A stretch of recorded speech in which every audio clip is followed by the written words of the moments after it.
rhythm on my bubble gum. Sun is out, and I want some. A gorgeous Thursday afternoon in New York, and what better place to spend a beautiful day than at the ballpark? And that's where the Mets will be today as they wrap up their homestand. At Citi Field in New York, the New York Mets play the Cincinnati Reds.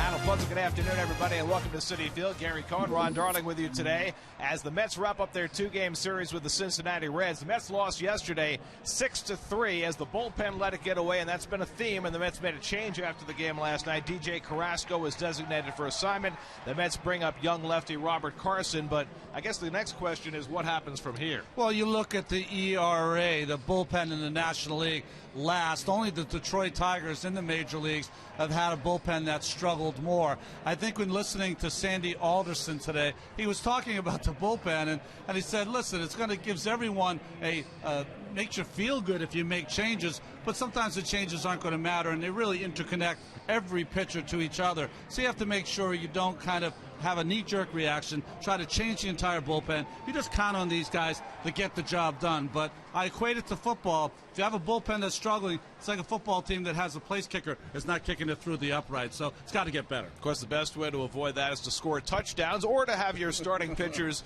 go deep into games, and that's something R.A. Dickey has been doing regularly. Well, he's been outstanding. He already has 5 wins. He did not win his 5th game last year till July 25th, and he's really right now pitching as consistent as he ever has in the major leagues. And he's going to have to be real good today against Matt Latos, even though he's 2-2. 2 seasons ago, Latos had a breakout year in San Diego with 14 wins, and he has the ability to be a consistent 15-game winner. Well, the Reds traded 4 players, including some really good prospects, to the Padres to get Latos.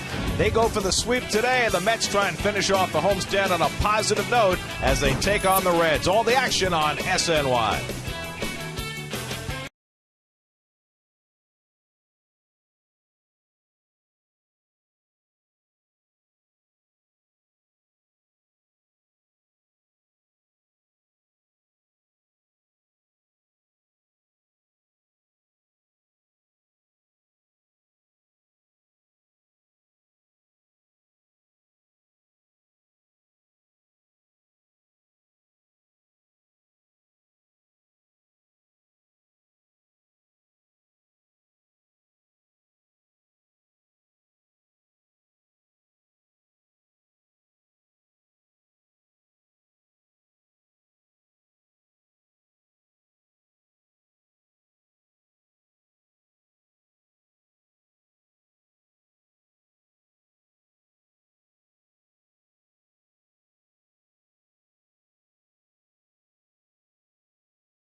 Brought to you by Geico, by AT&T Rethink Possible, by the all-new Mazda CX-5 with 35 highway miles per gallon, and by Budweiser. Hitting the road, take the Mets with you this season. Subscribe to MLB.tv today to see every Mets out-of-market game live online and on your favorite devices in HD quality. Visit Mets.com to order and get more details. MLB.tv. Baseball everywhere. Let's take a drive around the majors presented by Mazda. Albert Pujols hit his second home run of the season after they fired hitting coach Mickey Hatcher. I guess that made all the difference. Angels beat the White Sox 7-2. Yu Darvish is now 6-1, went 7 2/3, 4 hits, 7 strikeouts, and he beat the Oakland A's 4-1. And Adam Jones homered in the 15th inning as the Orioles, who've been the masters of the long games this year, beat the Royals 4-3. Baltimore now 10 games over 500 for the season. R.A. Dickey and Matt Latos matching up on a sparkling Thursday afternoon in New York. Come on back. First pitch from Citi Field is coming right up.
The stands against the scoreboard here at Citi Field. I feel as though I'm halfway into a movie. It was kind of like last night when we had Keith's foot in the middle of the shot of home plate. And the theme of last night, Keith, can you please take your hand away out of the camera? Let's check out the Reds starting lineup for this afternoon, brought to you by Ford. Jay Bruce had the night off last night, but wound up coming off the bench for the go-ahead sacrifice fly. The Reds struggling for offense this year, but they came back last night with 4 in the 8th to beat the Mets. Todd Frazier with a career night. The Jersey kid coming home and hitting 2 home runs for the first time in his career. And today, the Reds will face the knuckleballing slants of R.A. Dickey. R.A. Dickey this season always likes home cooking here. His career at Citi Field, his ERA is 2.77, and so far this year 3-0 here at Citi.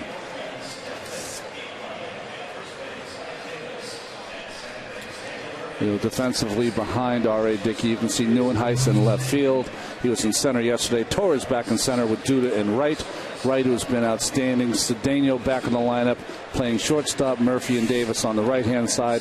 And the everyday catcher right now, anyway, Mike Nickias. You know, it's interesting that Terry Collins was asked about Neuenhuis and is he the center fielder of the future? And, you know, he said, we know he can play center field. He's an amazing athlete. But down the road, if he provides the kind of power we think he's going to provide, he might really be a good corner outfielder. Well, the other thing is Neuenhuis is young, and he's a big guy, and you don't know how big he is going to get as he fills out. And the Mets, of course, have a great fly catcher developing in the minor leagues in Matt Dendecker, who fits more of the standard profile for a center fielder. Dendecker, Neuenhuis. We're going to really have some names here, right? New York Mets baseball on SNY is brought to you by the Hospital for Special Surgery. Mets finishing up their homestand today and then heading off north of the border to Toronto. Mets don't go through customs all that much anymore. They used to do it 3 times a year going to Montreal. It's going to be interesting to see the players who are not used to it when they're asked to go get their own bag and bring it through customs. An unaccustomed little addition to the process of getting into a new city. Zach Cozart, the rookie shortstop, will lead off for the Reds. Cozart 1 for 5 last night, just 1 for 14 on the current road trip for the Reds, but he's a terrific glove guy who looked very good swinging the bat last night. He only had 1 hit, but he had 2 other balls that he hit right on the nose. So Dickey ready to go on a splendid afternoon, and the first pitch of the day is a knuckleball that floats in for a strike. It'll be Cozart, then Drew Stubbs and Joey Votto for the Reds, who start the day 2 games over 500 and 2.5 games out of first in the NL Central. And Cozart foul tips the knuckleball, and it's 0-2. You can see the smile on Cozart's face. He may never have faced a knuckleball before. That's right. 26-year-old out of Ole Miss, and he goes down. Now he almost went down. He got a piece of that. Just barely nicked it, and he nicked Mike Nickius with the foul tip as well. Well, the foul ball, you can see, gets underneath there for Mike Nickius. Was that a subliminal message we just sent? Yeah. Thank you. All right, Dickey making his 8th start of the year, 5-1, a 3.65 ERA, coming off a win in Miami on Saturday night, in which he went 6 innings, allowed just 2 runs, didn't strike out a batter in that game. Cozart hits one out to center field, and Torres right there waiting for it in the sunshine, and that's the first out of the day. Scott Barry, a young umpire, gets the task of calling balls and strikes with the knuckleballer today.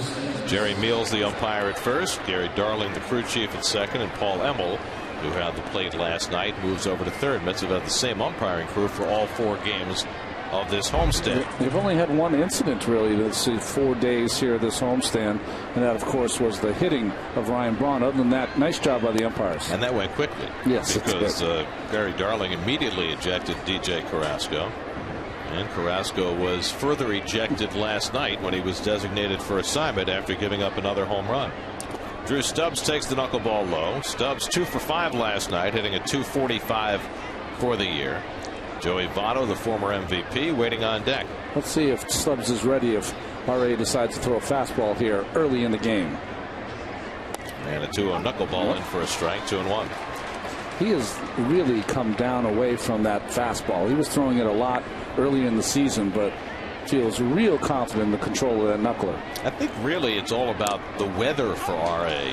When you get particularly windy conditions, or as was the case in Atlanta, wet conditions, he's forced to use that fastball more. Well, so far the young umpire Scott Barry can see the wind blowing in. Wind has turned. It's coming out of the north today after blowing out of the south and southwest for the rest of the week. Here's the 2-2, and that's in there for a call, strike 3. So Dickey confuses Stubbs, who takes the knuckleball and goes down for the 41st time this year on strikes. Well, this one just outstanding late movement. It's 2 lefts and 2 rights on the way to home plate. You can see how he grips that ball, really the guiding with the thumb and the 4th finger. That guides it, and just the projection of the nails towards home plate takes the spin off the ball. Well, you remember in his last start, Dickey got hit on the right wrist by a pitch in Miami, and struggled a little bit after that, and the wrist stiffened up a little bit, and he came out 1 inning later. Well, it appears early on as though that wrist is not an issue at all, because a wrist probably is important for a conventional pitcher, maybe more important for a knuckleball pitcher. And the very slow knuckler hit right back to Dickey. So Votto, no match for that. And Dickey, for the 6th consecutive start, retires the side 1-2-3 in the first inning.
By Geico, Andres Torres and Ronnie Cedeno both had the night off last night. Both are back in there today. Mike Nicky is catching yet again. Rob Johnson is just about ready to play, coming back from a bruise on his thumb, but not quite 100% yet. So Nicky gets another start against the 24-year-old right-hander Matt Latos. Well, he had that coming out season in San Diego in 2010, 14-9 that year in 31 starts. He's come back to the field a little bit as he's trying to resurrect his good pitching here in Cincinnati.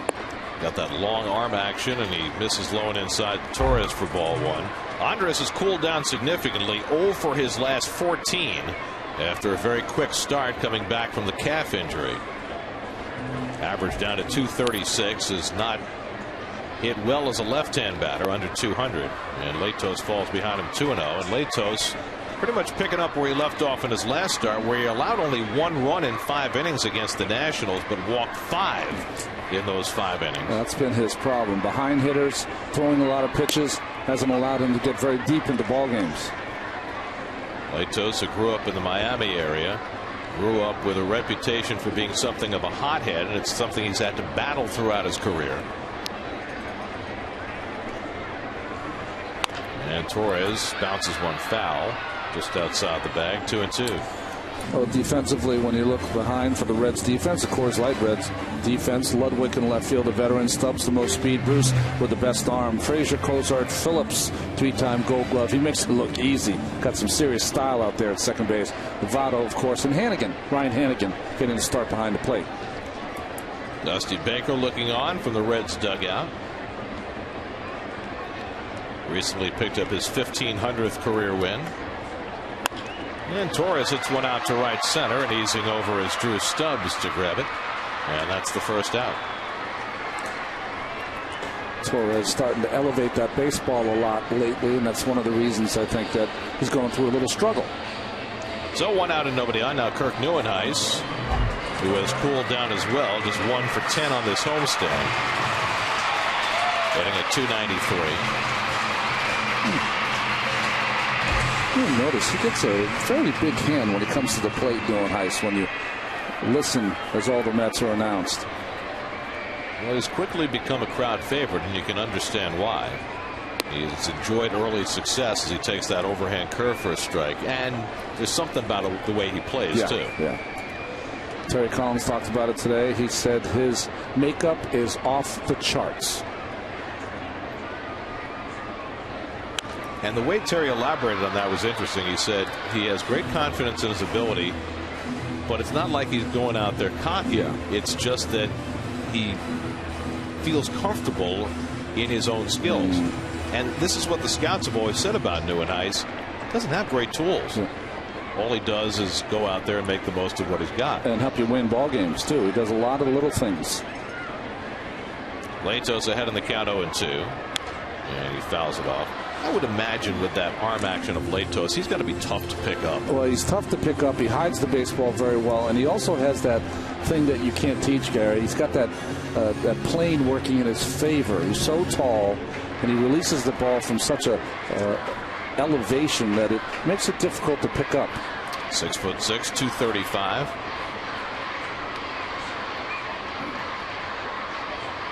And Nieuwenhuis bounces one foul, comes up and hits Ryan Hannigan in the mask. Pretty easy motion for a big guy. You can see that left foot stays close to the ground for a long period of time. A late rise to meet his hands, and then drops that arm and has that long arm action and nice follow through. Classic follow through there by Latos. Hannigan moves outside. And he hits the target, but it's off the plate. A ball on 2 strikes. David Wright waiting on deck.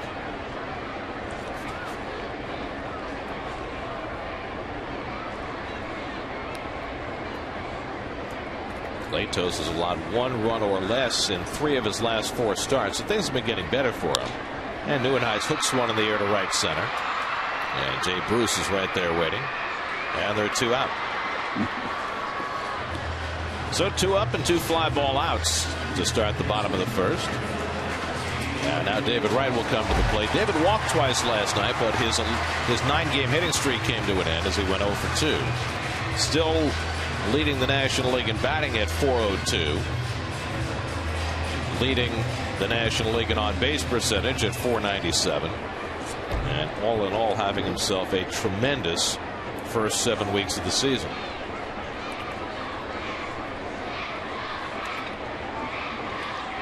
Not even factoring in the fact that his defense may be better than it's ever been. And that's a guy who's won 2 Gold Gloves. The thing about Latos is you can see as he drops that arm, but even earlier than that spot right there, you don't really pick it up till right there if you're the hitter. But he has a move with his right arm where it's almost like he tries to tuck the ball into his back pocket and then drops it down. Just kind of rests it on his right hip, drops it down to his back of his thigh, and then proceeds to pitch. Not quite cupping it. Not cupping it. It's almost. In fact, he reminds me a little of the way he hides it like that of Rick Sutcliffe in the day, although Sutcliffe did cup it. 3-0 to Wright. Well, we saw last night, especially early in the game, Mike Leake wanting no part of Wright and pitching around him. Lucas Duda responded with a 3-hit game last night behind David. And Wright takes a strike, 3-1. David is 1 for 7 with a home run against Latos in his career. The Mets have faced Latos 3 times, all as a Padre, and he's pitched well against them in all 3. 2-1 with a 3 ERA against New York. 3-1 to Wright, and David drives one toward the left field corner, and that ball is down for an extra base hit. So David Wright with a 2-out double. And after having his hitting streak end last night, he gets another one going right away today. It's very interesting. You saw Latos walk all the way to the catcher Hannigan as we saw this ball up in the strike zone, kind of tomahawked by David Wright. Classic, beautiful stance, great weight transfer, and that top hand and top spin on that fastball away.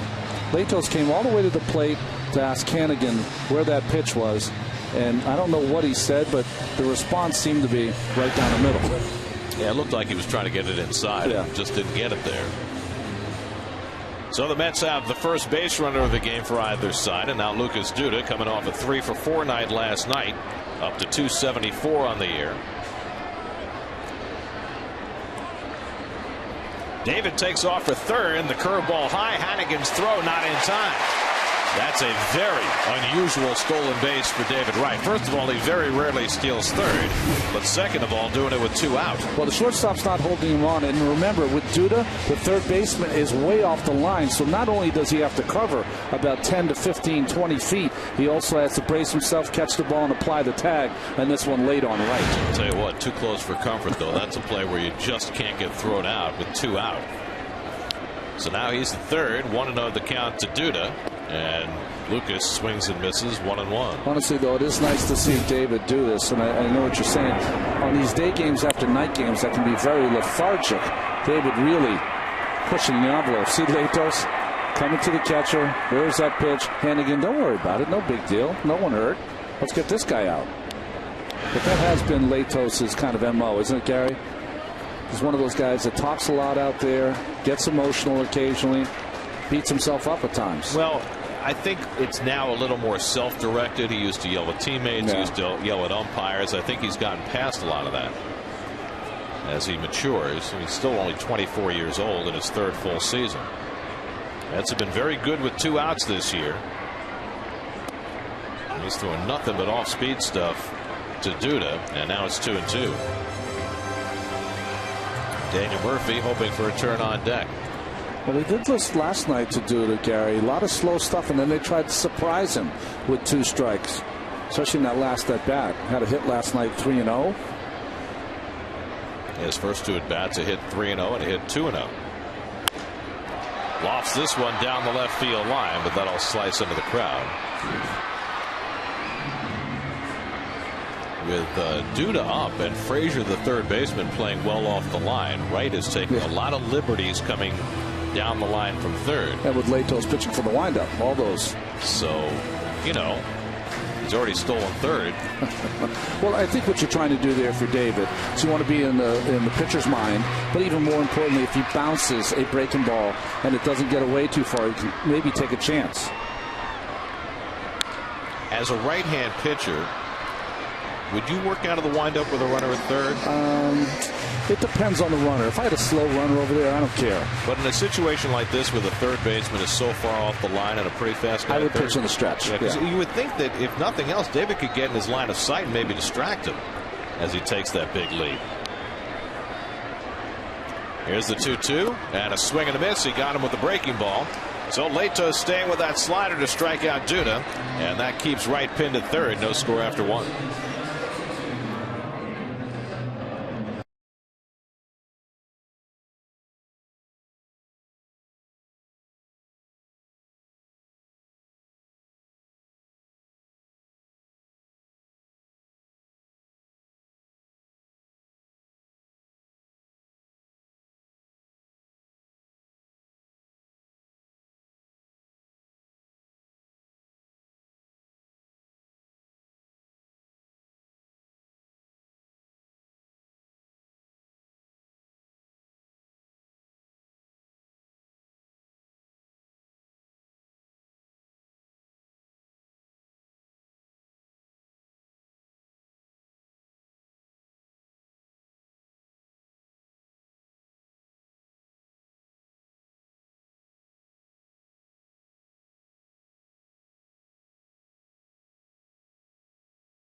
They were the 3 active National League players to hit a home run against all 30 Major League teams. Means you have to have moved around a good deal.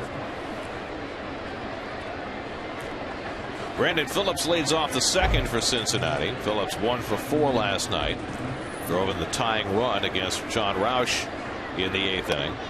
And Dickey throws a knuckleball for a strike, 0-1. It's been a slow start for Phillips this year, just a .293 on base percentage and only 2 home runs for the 3-time Gold Glover, who was awarded a big new 6-year contract right before the season began. And he bounces one down to right, who backs off to grab it. 1 away.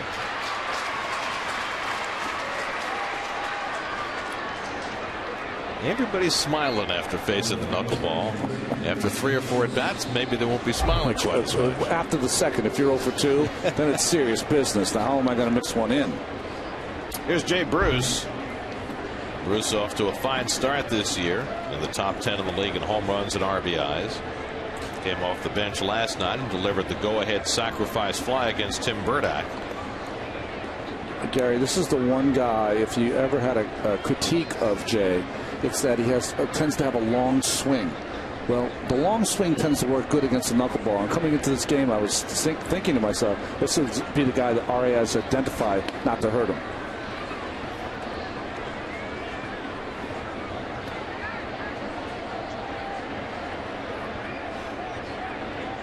That's a full shift on against Bruce, who takes the knuckler for a strike.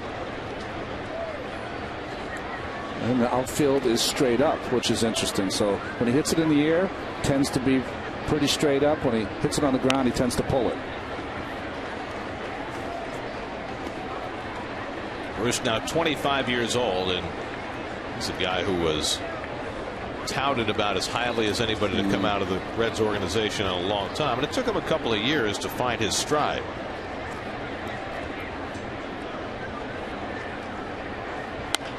Well, that now seems to have happened. Last year, 32 home runs, 97 RBIs. Well, he's a bit of the natural, isn't he? He's a guy that has tremendous power. He hasn't hit for average yet, but they think he will. Tremendous throwing arm.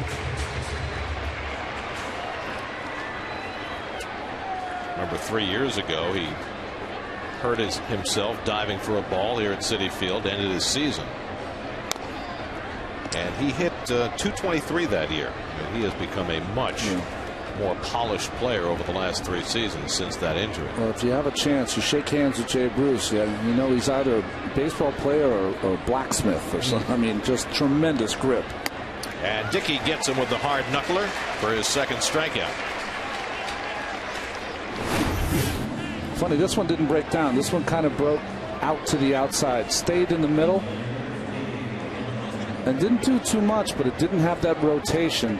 As you can see, that, boy, catapulting or propelling of that ball towards home plate.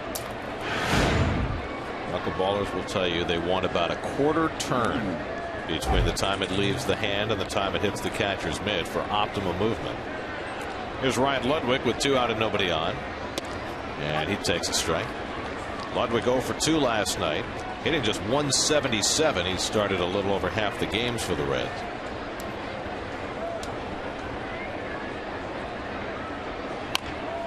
And he bangs one off his leg. And Dickey ahead 0-2. And he has got the Reds hitters talking to themselves early in this game. Yeah, interesting. Ludwig's doing something he didn't do in St. Louis. As he gets prepared to hit, and you guys are watching at home, he has a real pronounced kind of lean into the pitcher and then back on his back leg. Just a lot of movement. Watch. Leans into the pitcher a little and then leans back. It's a little bloop, and that's going to fall for the first Reds hit of the game. So Ludwig just hitting a parachute along the right field line, and the Reds have their first man on. Well, R.A. threw it slow, and Ludwig hit it slower out to right field. Kind of got jammed on this knuckleball, down and in. Boy, it is dancing, or maybe lack of dancing is what's making it so good today. So here's last night's hero for the Reds, Todd Frazier. Frazier, who grew up in Toms River, New Jersey, had his first career 2-home-run game last night, and he takes inside for ball 1. Each of the last 2 games, the Mets have had an opposing player have his first career 2-home-run game. Travis Ishikawa on Tuesday night for Milwaukee, and Todd Frazier last night for the Reds. Last year, there was only one opposing player who had a multiple home run game here at Citi Field, and that was Omar Infante. And now opposing players have done it in back-to-back games. Dickey behind for the first time, 2-0. And he throws strike 2-1. Frazier, who came out of Toms River, was part of that Little League World Series team. Then went on to Rutgers, where he had a fine college career. And that one gets away from Nickius, and that'll move Ludwig down to second. Well, the way the ball's been dancing, this was only a matter of time. That thing takes a right turn, and you can see there Nickius is trying to catch that kind of on the backhand. He couldn't turn that glove over in time, and it catches him on the heel and away. It's very hard to catch the ball with your shin guard. Yeah, right. It's a pass ball charged to Nickius. Put a glove on that knee. 2-2 to Todd Frazier with a runner in scoring position. And he takes low and inside 3-2. Ryan Hannigan, the number 8 hitter and catcher, would be next.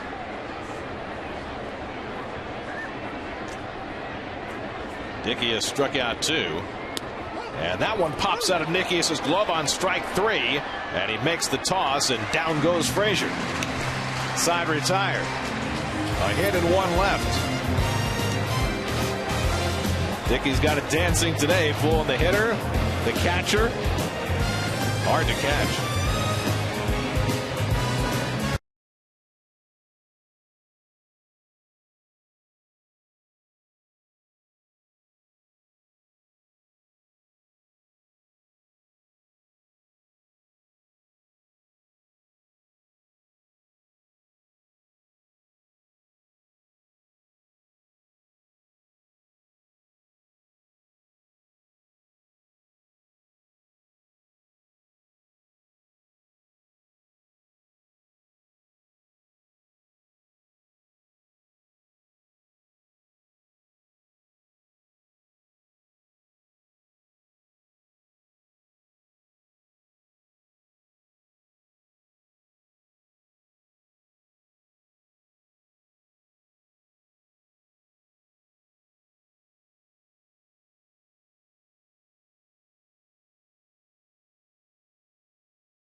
You can listen to every Mets game on Sports Radio 66 WFAN. Mets head to Toronto for 3 starting tomorrow night, and then go to Pittsburgh for 3 before they come home for their longest homestand of the year. 11 games starting with the Padres a week from tonight here at Citi Field.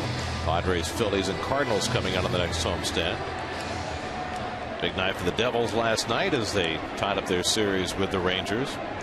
And I think it's been fairly well publicized that Met players and staff are going to be wearing hockey jerseys on their trip to Toronto tonight. Not only the players and coaches. I went into the radio booth. Chris Matchkowski has a Rangers jersey with his name on it. I know, his own name. Daniel Murphy leading off in the home second. And Latos falls behind him 2-0. I was a little surprised by that. I didn't think of Madge as being that kind of self-promoter. Well, I don't think he's a self-promoter, but his influence has so many arms and legs that reach out. Tentacles. And Murphy takes a fastball for a strike, 2-1. Ike Davis on deck, then Ronnie Cedeno. See, the only guy I know what jersey he's going to wear is Howie, because after all, he's employed by the Islanders. He doesn't have a choice. Driven in the air deep toward the gap in right center field, and that's going to go all the way to the wall. Murphy heads to second, and he's in standing with a leadoff double. So Murphy, who had his 11-game hitting streak stopped last night, drills his 11th double of the year. Trying to come inside this ball, as Keith says often, bleeds back over the middle of the plate. Nice job by Murph attacking that pitch. Murphy has become a doubles machine, hasn't he? Doesn't have a home run this year, but he is doing what he does. So will Howie be offended when he sees I have my Matau Matau jersey? I don't think he can be. You're wearing his most famous call. Now Ike Davis, who had an RBI double in the game last night against his old college teammate Mike Leake. But it's been a struggle for Ike, particularly with men in scoring position. And he takes it high from Latos, who's really having trouble throwing strike one. Ronnie Cedeno on deck. Ike is hitting 170 with runners in scoring position this year. That's with their second hit. They've both been doubles. Wright a 2-out double in the first, and now Murphy leading off the second. And with Cozart standing behind him, he can't get a lead at all, as Latos again falls behind 2-0. Also, when you have Cozart, the shortstop, playing right behind you like that, it not only keeps you close to the bag, but after the ball is delivered, you try to take a bigger secondary lead. Sometimes the Hannigan, the catcher, has an easy time of throwing behind you to the shortstop. So you have to be careful taking your lead out and also getting back to the base. I mean, you'll never see a guy take a shorter lead off second than that. And Davis hits one in the air to right. Murphy will tag as Bruce gets under it.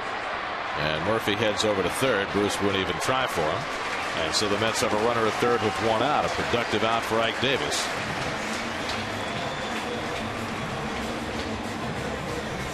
And Ronnie Cedeno will try and get that run in. Well, the last time Cedeno came to bat with a runner at third and less than 2 out, that was Monday night against Milwaukee. Terry Collins employed a squeeze play, which the Mets have now executed to perfection twice on this homestand. Cedeno on Monday, and then Mike Nikias last night. So the element of surprise is kind of gone. We'll see if the Reds pitch out here, thinking that Terry might call it again. Cedeno hitting just 185. He's 0 for his last 11.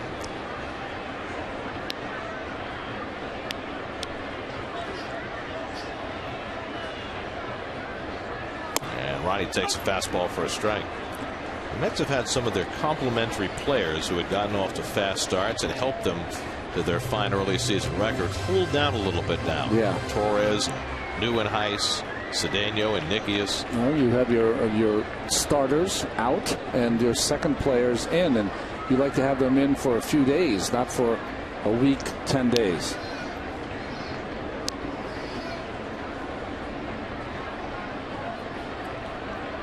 And he drops down a bunt. It's not a squeeze play. Murphy holding at third as Latos throws out Cedeno at first. So either somebody missed a sign or Cedeno was doing that completely on his own. Well, you'll see sometimes a safety squeeze where the batter's really trying to bunt for a base hit. And if he pushes that ball past the pitcher, that gives the signal to Murph to try to score. Nowhere that Murph could really go on this. It's not bunted that far. The read you have off the bat is that was just going to be about 4 or 5 feet in front of the plate. But if that's a safety squeeze, doesn't Murph have to come a little further down the line than that? He does have to come a little bit down the line, because the pitcher, if he doesn't give him a look, you can come and score on the throw. So now 2 out. Murphy's still at third. Mike Nikias the batter. Nikias hitless in his last 10 at bats. And he takes a fastball strike.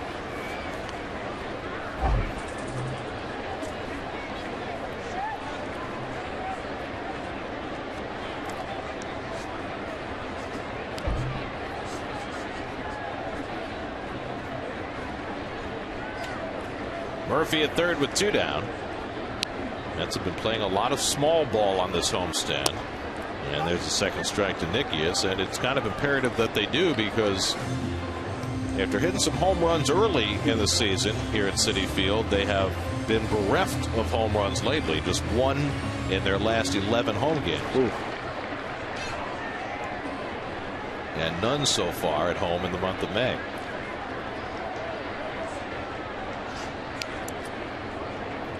Latos ahead 0-2, and Nikias goes down swinging to end the inning. So the Mets can't convert after a leadoff double by Murphy. Scoreless game after 2.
Is brought to you by your Mercedes-Benz Tri-State dealers. Visit them on the web at searchmercedes.com.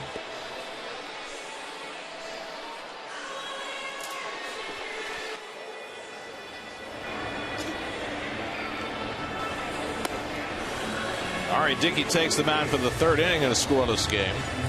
And it seemed as though in the Mets dugout after that inning was over that Ronnie Cedeno acknowledged that he thought he saw a sign that he didn't see, and that's why he was bunting in that spot, thinking it was a squeeze play.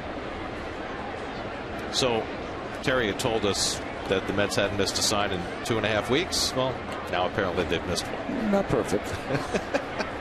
We welcome Ralph Kiner into the booth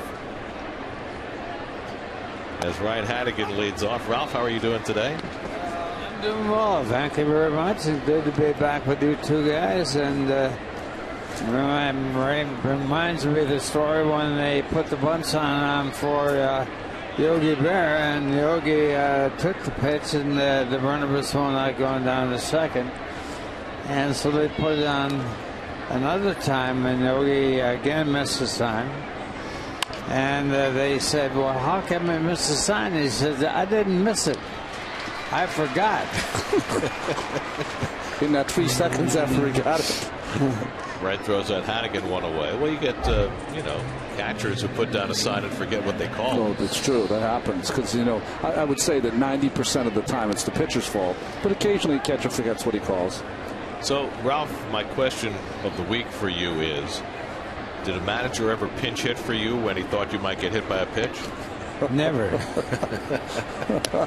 But I'll tell you one thing, Wally Westlake, who hit behind me, kept telling me, quit hitting those home runs. He's killing me. I said, why? He said, because every time you hit a home run, they throw at me, and I'm in the dirt all the time, and I don't like it.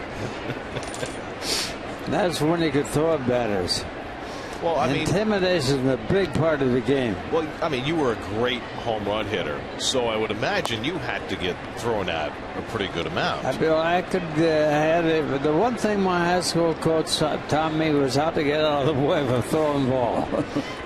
And it was the best advice I think I ever got. What's one of the great stories is Yule Blackwell, who is a great pitcher. No one knows who he is. Yeah. He won 16 games with the Cincinnati Reds. He almost pitched back-to-back no-hitters. Only one man has ever done that, Johnny Vandermeer of the Cincinnati Reds. Their history is fantastic. And, of course, they were the first team in organized professional baseball. But anyway, Blackwell was pitching, and Dino Rostilli joined our club. He had 7 home runs in his first 13 games. He was going to be the king of kings. And he said, "What does Blackwell throw?" And I said, "You don't want to know." I said, "You can't pick the ball up." The guy was a sidearm, hard 100-mile-an-hour pitcher. I said, "You can't find the ball in time to hit the ball." And so anyway, the first 2 pitches to Dino Rostilli, he took the pitches for strike 2. He got out of the batter's box. The fly ball to center field was caught, and the side retired. And I'll finish the story, and it's about 3 minutes. We'll get to it the next half inning. We got plenty of time all day.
Question. We asked her were the 3 active National League players who have a home run against all 30 Major League teams. It's got to be old guys. That's the start. Guys who played in both leagues and played for 2 teams in each league. Orlando Hudson, Alfonso Soriano, and Jim Thome. That's interesting that Orlando Hudson would be there, since he's not really a home run hitter. But he's been around. He's a timely hitter and been around. You're right. Hudson has. Thome was great. Hudson has only 91 career home runs, which makes it more amazing. Now you want me to tell you the rest of the story? I said, hold on to that. Not hold on to it. Okay. Go ahead. Rostilli was up there, and he took the first 2 pitches for strike 1 and strike 2, and now it gets out of the batter's box, and they had the wore glasses, and they had a bandana. Came up from the San Francisco Seals, and he got out of the box, and then got back into the box, and he dusts off his glasses, and he goes in and digs a hole in the batter's box. And I said, "Oh my God!" I said, "This is going to be disastrous." And the next pitch hit him right in the hand, but his hand was in front of his head. I'll tell you, he went down like you can't believe it. And unfortunately, he had to go back to San Francisco, not for business, but to play baseball. It was the minor leagues. Jeez. It goes back to what you were saying, though. In your time, Ralph, intimidation by the pitchers was huge. If you were a young player, you were going to be tested as you went around the league. No question about it. First pitch might be the first one you see that is right at your head. And that's how they would intimidate you. And finally, they put a stop to that. Of course, pitchers now can get penalized and kicked out of ball games, and all those things can happen to you because you threw at batters. And Hamill was a good example. He admitted he threw at somebody, and he was suspended for 5 days. Well, he was suspended because he admitted that he did it on purpose. Well, you're not very smart when you do that. I'll tell you. You say, I slipped on the mound and the ball got away or whatever. It must be something, but you can't see I was thrown at him.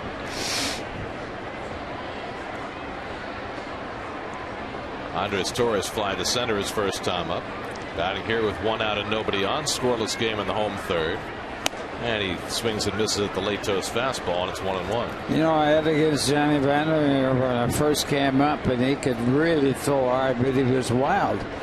And the one thing about him, though, he had a 100-mile-an-hour fastball, left-hand pitcher, and a very, very good one. The only man to ever pitch back-to-back no-hitters. Now, people talked about those back-to-back no-hitters, and they always mentioned that one of them, I don't know if it was the first or second, was the first night game in Brooklyn. Yeah, they Boston, Brooklyn with the 2 batters he no-hit. Now the question is, were the lights that bad, or was Vandermeer that good? Well, the lights were that bad. They weren't good at all, and that's the one problem that would make a big difference from modern-day baseball compared to that. But Blackwell, he was tough as it could be, and the lights were bad too. Torres down looking. 3 straight strikeouts for Latos. Vandermeer, of course, the only man to pitch back-to-back no-hitters.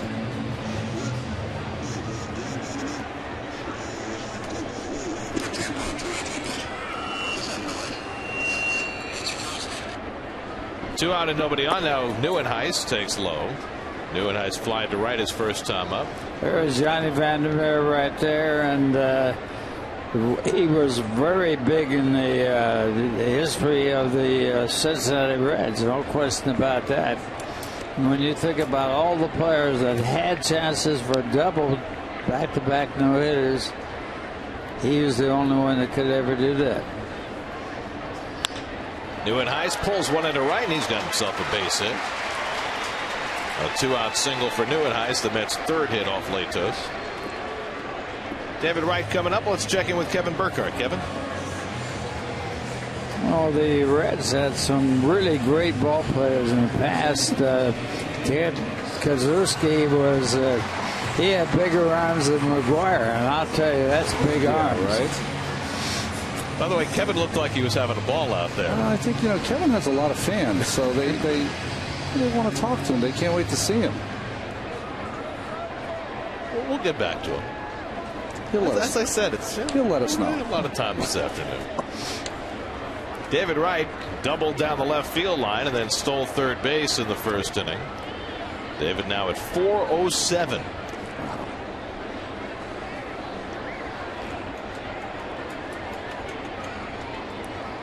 David's on-base percentage #1 in the major leagues. And on-base percentage is a lot more important than batting average, because it includes walks and being hit by pitch balls. Moneyball was based on base percentage. And everybody in baseball that knew anything about baseball over the years always believed on-base percentage was extremely important.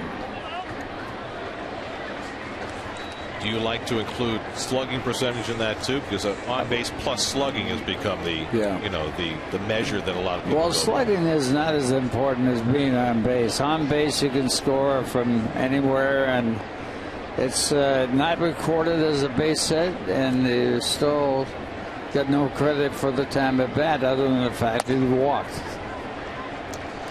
Latos is the first pitcher we've seen in a while that has been busting all the Mets hitters, righty or lefty, inside. The ball just got away, right? That's right. Nieuwenhuis 2 steals on the year. Not likely he'll be running here with Wright at the plate.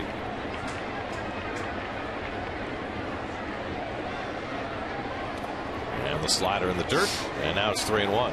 Now, one of the things that David Wright has been able to do this year, and it certainly has been, in my estimation, a big thing for him to get closer to the plate to handle the outside ball that is just off the plate outside. His strikeouts are down, his base hits are up, his on-base percentage is outstanding, and he is closer to the plate with that back foot. That's the one that counts. The front foot doesn't mean a thing. Nieuwenhuis runs. It's a call strike and a close play, but Nieuwenhuis beat the tag, and he's got his 3rd stolen base of the year. Boy, that's an added luxury there that, you want to run, you want to push the envelope, but Nieuwenhuis has enough speed to take that base with David taking that strike. Pretty good for a football player. Yeah, huh? right. So with first base open, a 3-2 count. We'll see what Wright gets here from Latos. As you see that tag just a shade late by Phillips. And you can score from second base. Obviously, it's easier from second base than it is from first.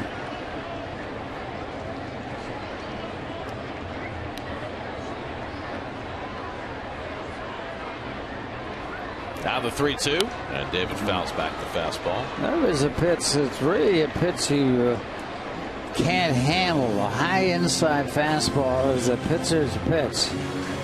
And one of the things you have to learn about when you're close to the plate is to take the high fastball that might be a ball or possibly even a borderline strike, unless you have 2 strikes.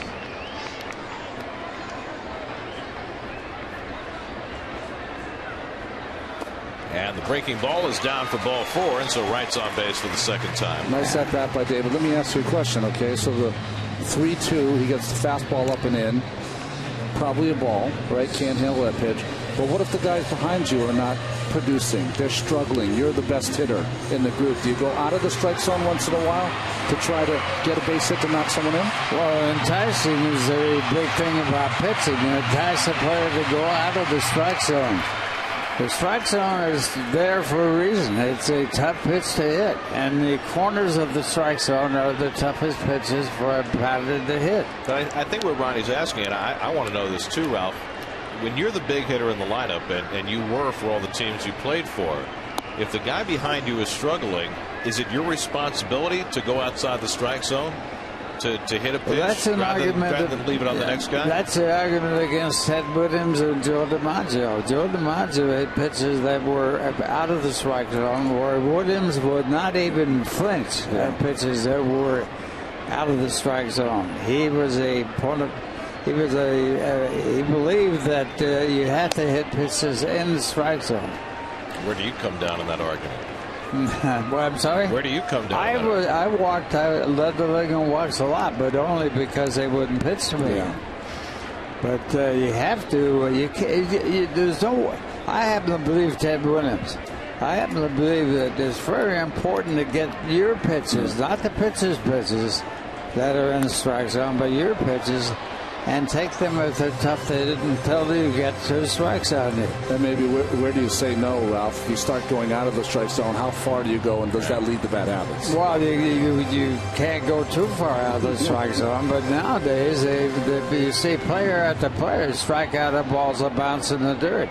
They haven't learned to take the pitch that's going to be out of the strike zone and way out of the strike zone.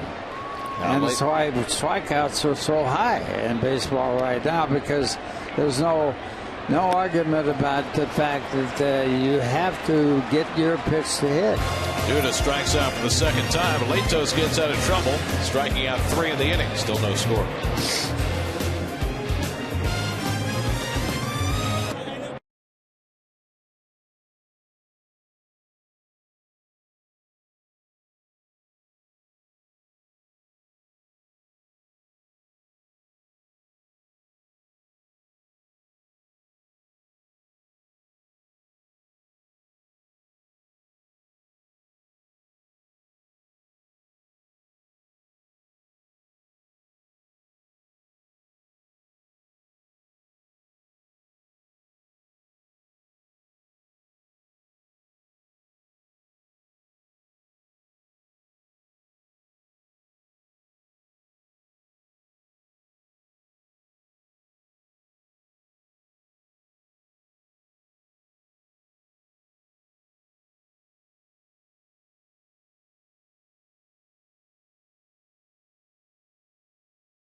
a fantastic day. And as the guys mentioned earlier, DJ Carrasco designated for assignment last night.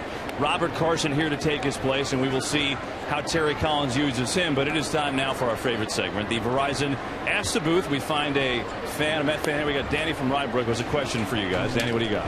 Hey guys, is there anyone in the Mets minor league system that can help them out in the bullpen?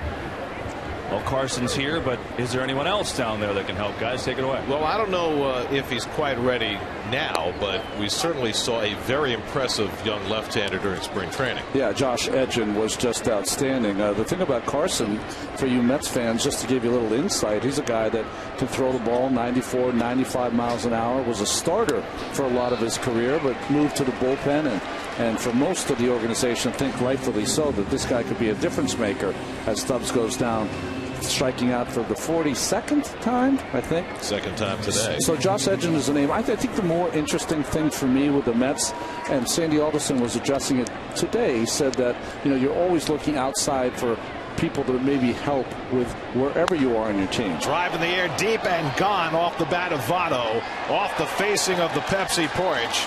Joey Votto with his 6th home run of the year, and there wasn't a doubt from the moment he made contact. So the Reds score first. Dickey, who's been giving up home runs this year, the 8th he's allowed, and now it's 1-0 Cincinnati. Votto has continued to wear out the Mets. His slugging percentage was a very important stat. He's hitting 718 against the Mets. And of course, slugging includes extra bases. This much was no doubt about it. Ball got out of here in about a half a second. If we were doing the game from the Pepsi porch, we would have been ducking. Oh, that would have been a nice one. Here's Brandon Phillips, and he takes the knuckleball high. I mean, watch this. Boom. With a laser beam. Dent. I mean, that's all it took.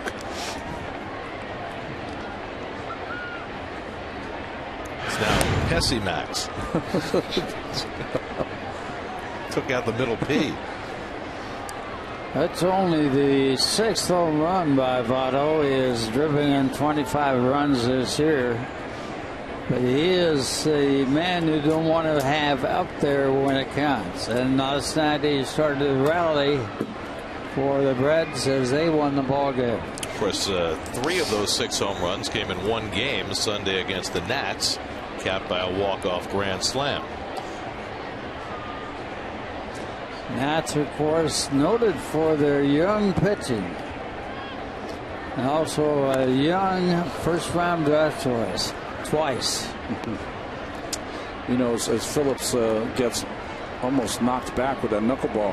To finish up for Danny from Rybrook, what I was saying is that Sandy Alderson said, you know, you always look outside to help your organization, but as far as the bullpen's concerned, maybe inside the organization you have a couple of key members, Familia and Henry Mejia, guys that might be able to help with the bullpen at some point, because they both have those kind of electric arms. Right now they're both being used as starters in the minor leagues, but especially with Mejia, who has big league experience, there's every chance, as Terry Collins noted the other night, that he will make his way into the Mets bullpen at some point this season. How important, Ron, is it to have a strikeout artist as a bullpen pitcher? It's so important, Ralph. David Wright makes the running throw and gets Phillips for the second out. I will venture to say, watching last night's game, that as soon as Aroldis Chapman came into the game, the entire makeup of that game changed. It was like he came in and the game was over. You know, I know he didn't pitch the 9th inning, but he just kind of laid down the order. His strikeout ratio is so big, it's unbelievable. You know, you have pitchers that can average like 12 or 13 strikeouts per 9 innings at bat, and this guy has averaged way over that. 15.8 after last night's performance. Murphy out in, it seems like, his familiar position, out in the outfield. Mets have been doing that more and more with Murphy, even when they don't shift, playing him on the outfield grass. I think David probably gets a big kick out of this, right? Occasionally being out there at in the shortstop position.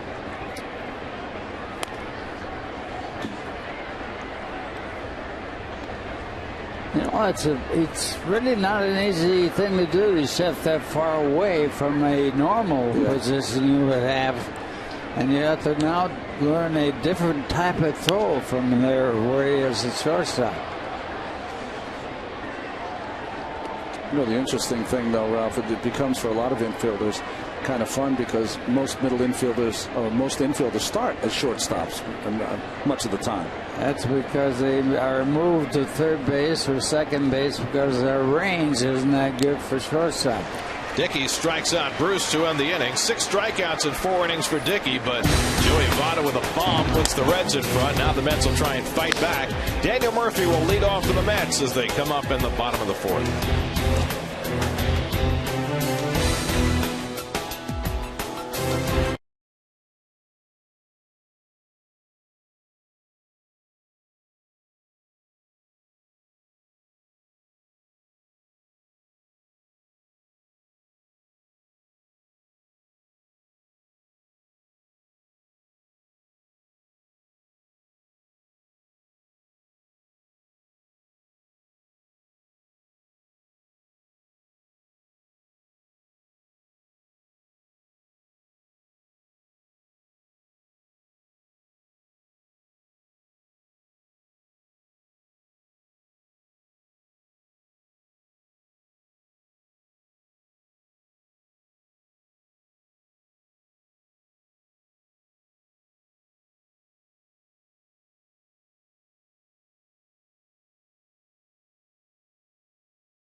Jams in each of the first 3 innings. Now he has a 1-0 lead. It's pretty funny. After the last inning, Latos was approached by the umpire, Scott Barry, and said, hey, listen, make sure when you go to your mouth you wipe off before you deliver to the plate. That's nice to see the young umpire, Scott Barry, having communication there with Latos. Nice thing to see. Daniel Murphy drove a double to right center his first time up, and he takes a curveball for a strike. Well, the rules on going to your mouth have changed over the last few years. Used to be you had to get off the dirt of the mound in order to put your hand to your mouth. Now that's no longer the case. Well, usually it's because of cold weather. Murphy lines one, and Votto can't make the grab. Phillips gets it with the bare hand, but too late. And Murphy has an infield hit. Murphy continues to get the good part of the bat and the good part of the baseball and continues to hit over 300. As Ron Darling pointed out earlier, he is a doubles machine, and here he gets a very short single. Well, Votto, a Gold Glover, made an error last night. I think he thinks he should have caught that as well. And you see the play at first. Clearly, Murphy beat Latos to the bag. That was a great shot there, because most runners are not taught to step on the top of the bag. You want your toe to touch the beginning of the bag. That's the quickest way to get there. You could turn your ankle, all kind of things. You want your toe to hit the front of that bag, because that'll give you that split second more, give you a chance to be safe, even though he's safe here. Joey Votto just went to the Reds dugout. Apparently he split the laces on his glove on that last diving attempt. He caught that in the pocket and it just went through.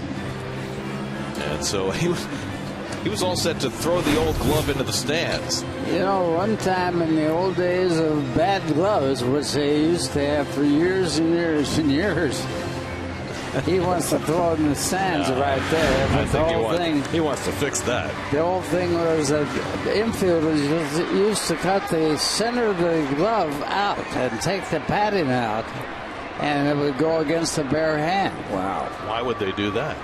Because it would allow the glove to fold over the ball, which they do now all the time. They didn't have a pocket in those days, Bill, so by cutting out the middle of the glove, that became the pocket, so the ball would stay firmly in place, although you had to be a man. It'll hurt your hand a little bit, I would think. It sung a little bit. Those line drives.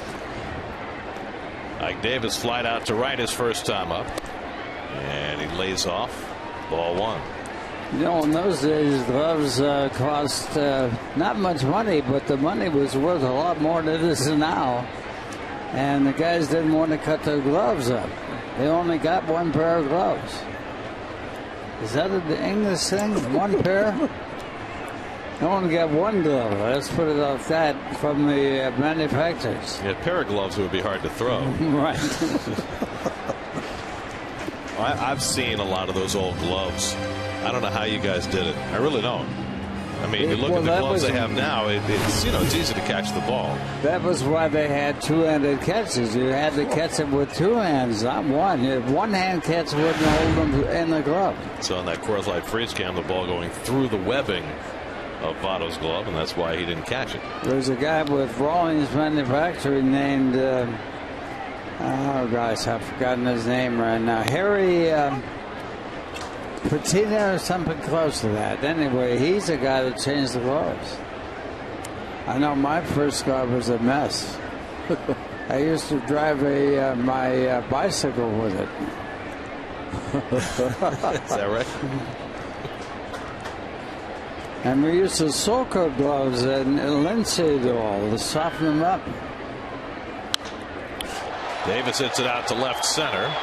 Back deep in the gap goes Stubbs, right to the wall to make the grab. And racing back to first is Murphy. Well, the ballpark just big enough to hold that opposite field drive by Ike Davis, as Stubbs made a nice play. Classic by Stubbs. I got it. Picks up the wall, knows how far he's got to go.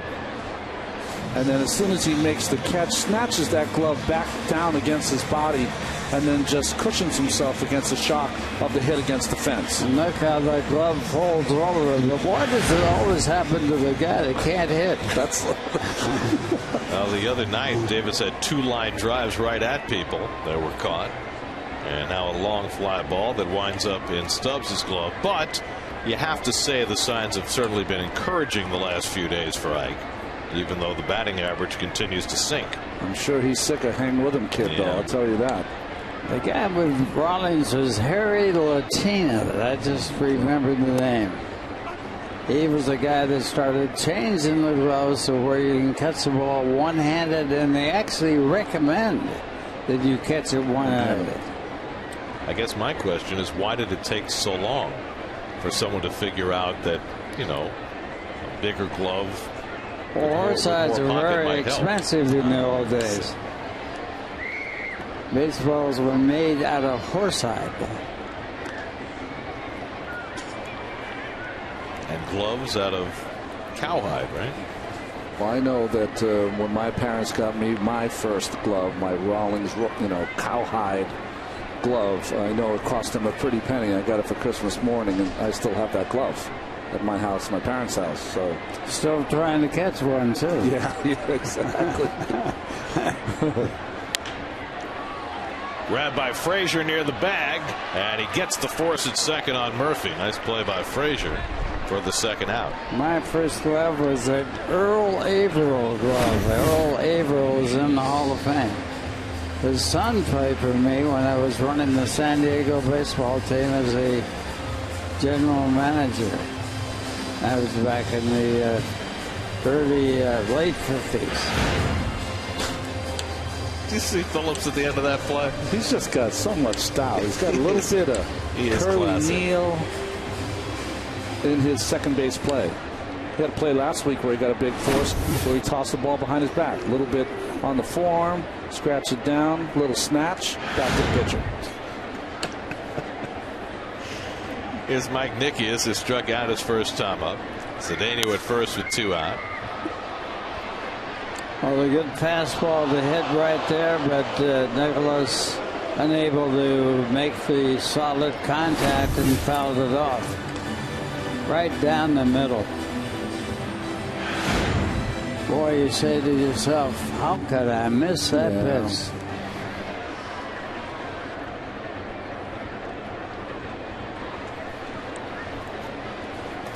Mike's been seeing a lot of fastballs lately after getting 2 big hits against off-speed pitches on that last road trip.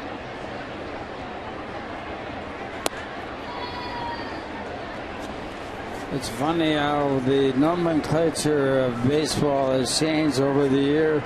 Today, a cutter is the old-time slider.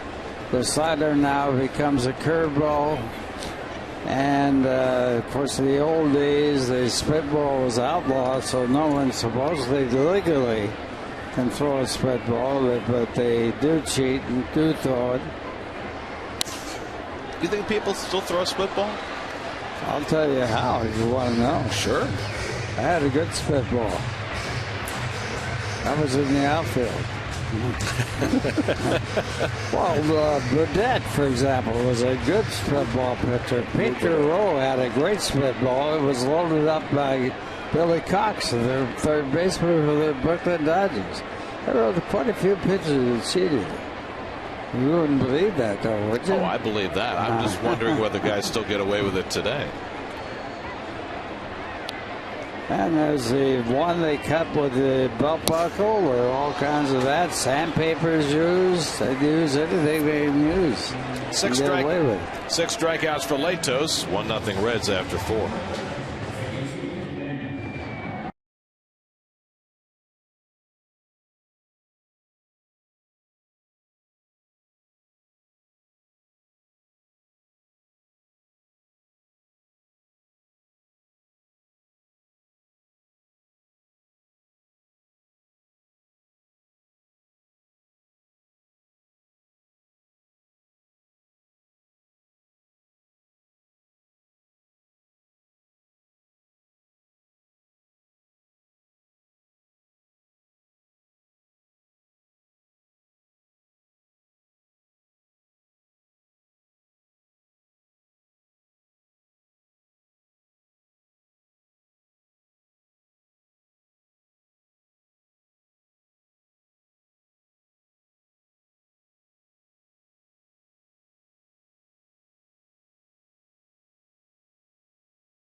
That's turned into quite the place to be in the city. It's amazing. It's great. Well, from the high line of the Pepsi porch, let's head to Kevin with the Pepsi Porch Report presented by Pepsi Max Field of Dreams. Kev? Gary, thanks. Every Wednesday this season, I've kind of taken a look into the minor leagues and talked to coaches and scouts to give you an idea what's going on down there. Well, it's Thursday. I lost track of days. We're going to do it anyway. So how about that? I thought it was appropriate to take a look in single A. The St. Lucie Mets have been ridiculous. They're 31-8, guys. 31-8, and have a 10-game lead already in the division. They still got a little way to go to try and clinch that first half title and a playoff spot. But Ryan Ellis, who managed Savannah, has done a great job with that team, and there's a couple of reasons why. First of all, their pitching staff has been simply amazing, as we see Ryan Ludwig back here in the 5th inning. I mean, 2.62 ERA, that leads the league. And they've got a couple of interesting names on the team. Corey Mazzoni was a second-round pick for this team last year. He's 3-0. He's got a 2.55 ERA as Ludwig will go on down to first base. I don't know if you want to take a replay of that one, guys. We'll just keep talking. Anyway, Mazzoni's been terrific, and they have a good staff. Also, hitting-wise, some interesting names. Corey Vaughn hasn't hit for average. We know that name, but he has hit for home runs. And then there's Wilmer Flores, guys. You know, it seems like Flores has been around forever, but he's only 20 years old still. But here's the thing. He's been in St. Lucie since 2010. He got there the second half of 2010, was all year in St. Lucie last year, and now is having a very good year here. And again, he's still only 20 years old. Ryan Ellis, as I said, managing that team, he has had Flores since he was 16 years old. He said, I've seen his approach grow tremendously. He has terrific hand-eye coordination, and he's getting better and better. Position-wise, that's what we're talking. He's playing third base this year. I could see him also playing first. But, you know, scouts say outfield, but I don't know if that's the case. It looks like it's a corner infield type thing for him. But he's progressing. He said the one thing about Wilmer, he is an exceptionally hard worker. He is here all the time working in the cage, and he's smart. He does the little things like going out to give his pitcher a break, knowing when to talk to his infielders, things like that. So, guys, at 20, yeah, he's been in the Florida State League for a couple of years. He's showing great maturity. Still promise for him. You know, I think we saw a lot from Wilmer during spring training this year. Before everybody else came out for drills, he was down on his knees taking ground balls, trying to prove his quickness and his hand-eye coordination around third. He's a big, big kid.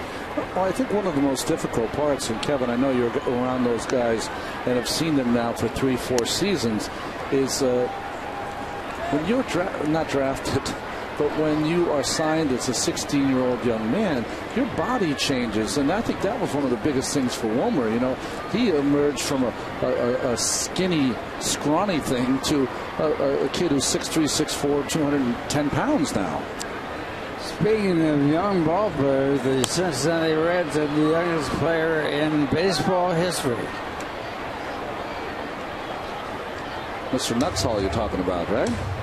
Joe Nuxhall is his name, and he was 15 years of age playing in the major leagues. Wow. He pitched, he was a pitcher, and actually was a pretty good hitter. But the other thing about Joe Nuxhall was that game was the only game he pitched in the major leagues. It was during the war, and he didn't come back up to the major leagues until quite a few years later. 52 or 53, right? Yeah. Mm-hmm. But then he was a very good left-handed pitcher and then a great broadcaster for the Reds for many years. Broadcast, he had to say, and he's rounded third and heading home, and that'd be the end of the program. Frazier takes that knuckleball down, and Nickius battles it to a draw. 3-2. He was a good hitter. I could have played in the outfield. Dickey hitting Ludwig with a pitch. First batter he's hit this year.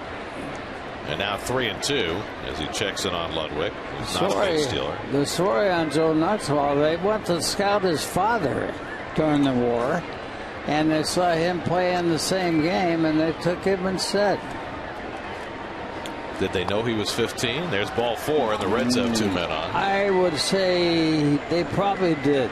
I'm not sure of that because I wasn't there, but I think Ron might have been there then. I was, and it was really a no. In those days, you know, in the war years, you were trying to do anything kind of sexy to improve your ball club and get people to come to the games. Well, they had a one-arm ball player playing with the St. Louis Browns. His name was Pete Gray. That's right. And he was a one-arm ball player, and he'd throw the ball up in the air, take the glove off, grab the ball when it came down, and throw it home or whatever. That's how he handled the one-arm situation. It's amazing. Of course, we watched Jim Abbott pitch for years with one hand. He ended up as a bartender. Now, how do you figure that for a one-arm player? That's even harder than being a ball player. Hit out to center field. Torres going back. Warning track. It's over his head and off the base of the wall. Ludwig will score. Frazier right behind him. And then he'll be held up as Cedeno's throw comes in. Ryan Hannigan with a long double. And it's 2-0 Cincinnati. Not sure why Mark Berry stopped Frazier. Was about 10 feet behind Ludwig as he came around third. Well, nice swing here by Hannigan. Right on plane. Lots of power. And that ball carried, too. That was a good swing. You know what's interesting, I think, for a third base coach? Gary, is that when you have two runners back to back, it's easy job sending the first one, but the second one being so close, that's got to be a difficult job. And with no outs, probably discretion the better part of valor there. Well, they got the pitcher coming up. Infield comes in for the Mets. Latos, who struck out his first time up, takes one out of the strike zone. You know, back in the old days, Babe Herman, that played for the Brooklyn Dodgers, ended up with 3 men on third base. He was one of them. How's that even possible? 2, yes, but 3? Well, the runner on third base thought it was going to be caught, the ball, and he came back to third. The runner on second base went over to third, didn't see the guy come back to third, and Babe Herman slid into third base and was safe. But he also was the third man on base at third base. Sounds like something you would have seen with the 62 Mets. How about Abbott Costello? That might have been it too. Everybody's on third. Who's on first? Nicky has boxes that one, but manages to keep it in the neighborhood, and it's 1-2. You know, it's an interesting defense here. Of course, you're going to have the infielders in with Latos, who's a career coming into the season under 100 hitter. The only problem you have in the outfield is he does have a couple home runs because he's such a big guy. So if he does meet it square, it puts you in peril. Just missed. 2-2. Well, that was a good knuckleball just out of the strike zone. That thing broke a foot. Zach Cozart, the leadoff hitter, on deck. 2-2 to Latos, and that sails wide. And now a full count. So Dickey, a hit batsman, a walk, a long double, and now 3-2 on the opposing pitcher. This knuckleball is so mercurial, isn't it? I mean, you can just have complete control of it and then just lose it for a short time. And he comes with a 3-2 fastball, and Latos fouls it off. I'm not sure, but it might be the first fastball he's thrown all day. I agree. I talked to Phil Niekro at the Hall of Fame, and Phil Niekro said he's got to learn not to throw the fastball so much. And of course, Niekro won 300 games as a knuckleball pitcher. Although, didn't Phil in his 300th win not throw the knuckleball? I'm sure he did. Yeah. But he was an anomaly, and won 300 games as a knuckleball pitcher. There have been really only 70 batters that have been classified knuckleball pitchers in the history of baseball coming into this season. Another fastball. One time they had, in 1945, also a war year, they had 4 knuckleball starters for the Washington Senators, and that team finished second in the American League. The catcher got in the Hall of Fame. That was Wes Farrell. Drive to right. Duda moves over, makes the grab. Frazier tagging from third. The throw coming from Duda too late. And so Latos drives in the run with a sacrifice fly. And Hannigan moves over to third. It's 3-0 Cincinnati. First RBI of the season for Latos, who hung in. Pretty good at bat by Latos. But got a few fastballs in a row and finally fought one off to right field. I thought Duda was going to have a chance at Frazier at home, but see, he did not get behind that ball, so he had his momentum moving more to the plate, was not able to get enough on that throw. See how this ball takes him kind of towards the line, and it takes him 3-4 steps before he's able to let it go. Had to make that turnaround, and instead of catching the ball off his left shoulder, he caught the ball off his right. Yeah.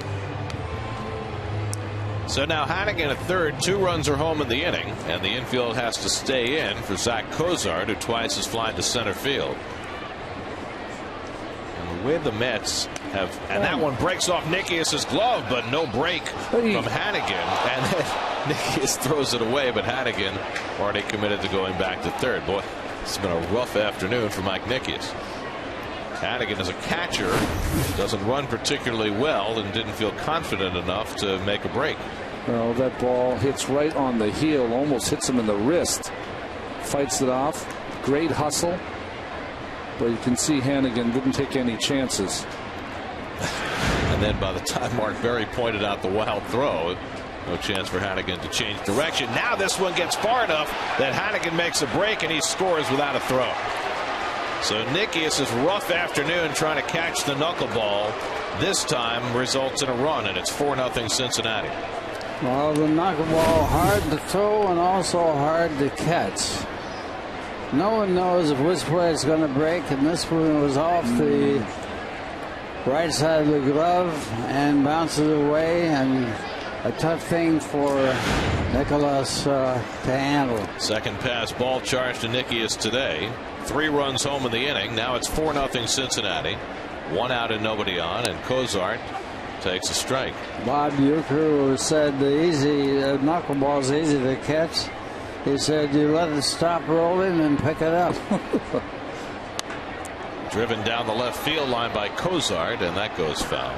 Ball just jumps off this kid's bat.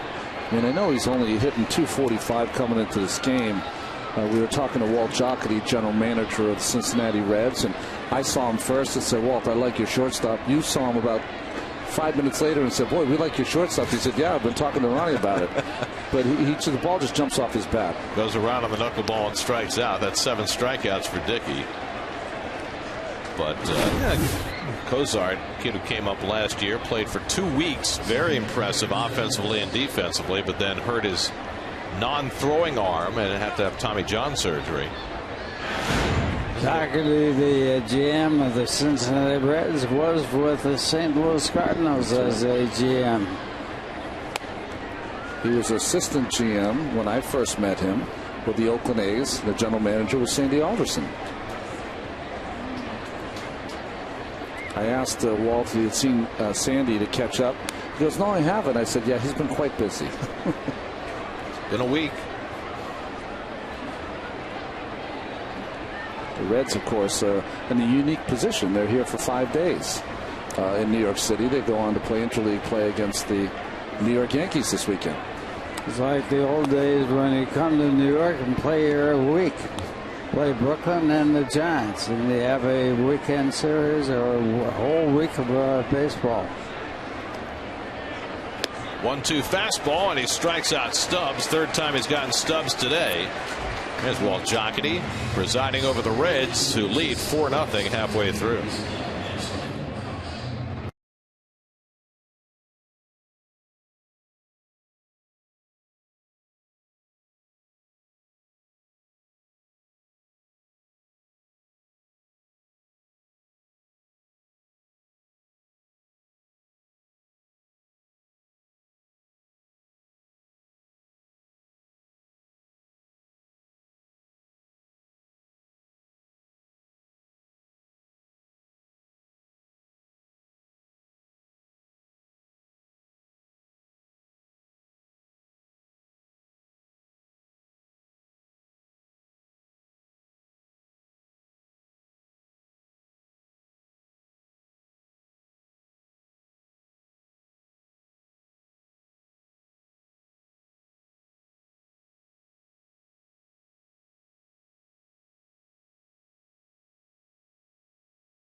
In Toronto, and the Mets have been struggling to score runs recently, and they're facing 3 very good starting pitchers this weekend. Ricky Romero's had a couple of tough ones, but is probably the best pitcher on that staff. Brandon Morrow, who throws strikeouts and Henderson Alvarez, the young man on that staff, who may be better than all of them. Yeah. So the Mets will have their work cut out for them at Rogers Center this weekend.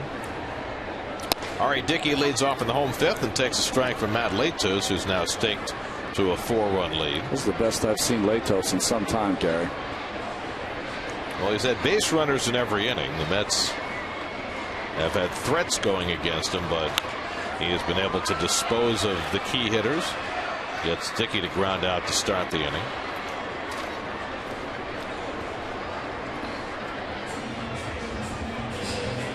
So 1 out. Andres Torres coming up. Torres has flied to center and taken a call third strike. His 0 for has now reached 16. Right now the Mets have David Wright and Daniel Murphy hitting, and the rest of it's pretty much a toss-up.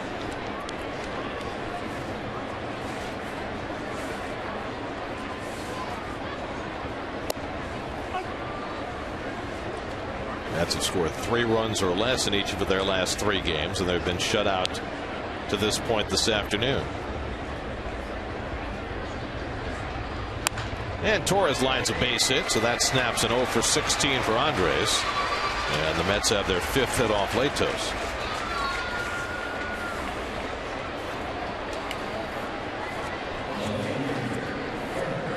Now Kirk Neuenhuis, who pulled a base hit into right his last time up and then stole his 3rd base of the year. 1 for 2 on the day.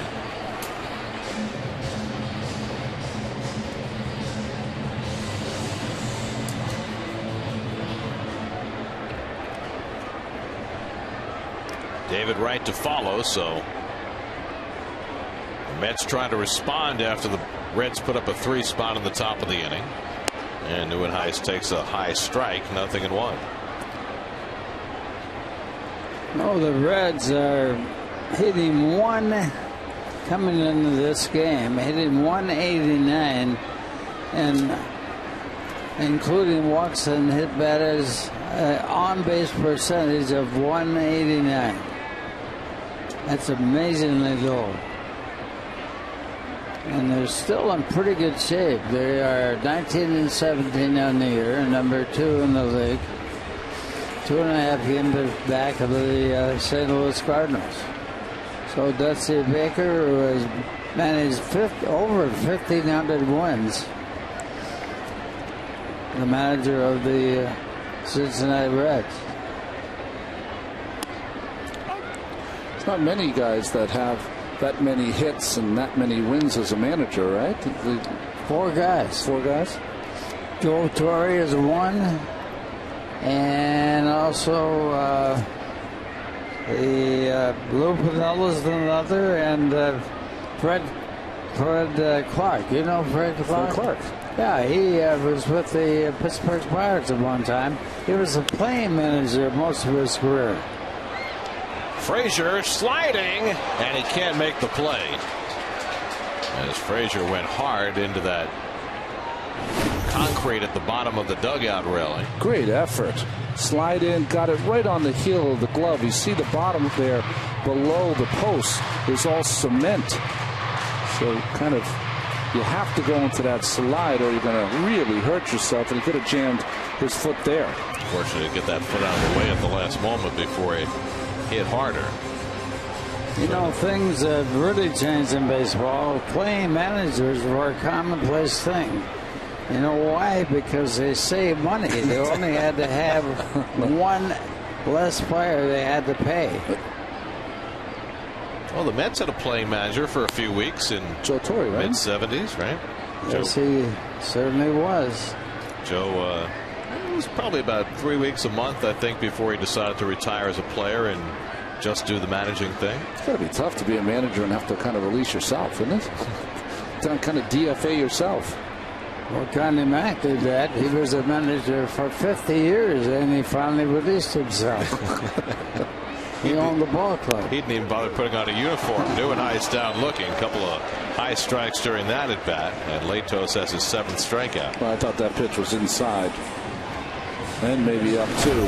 Neuenhuis, one thing we've seen from him so far, he has a pretty good eye at the strike zone. But you know what? I'll take that back. That ball came back. It was definitely rather high. And with 2 strikes, close enough. Well, Scott Berry rings up Neuenhuis for the second out of the inning. And that's the walk of the baseball player of 2012. Straight to the locker room and check out the video. Yep.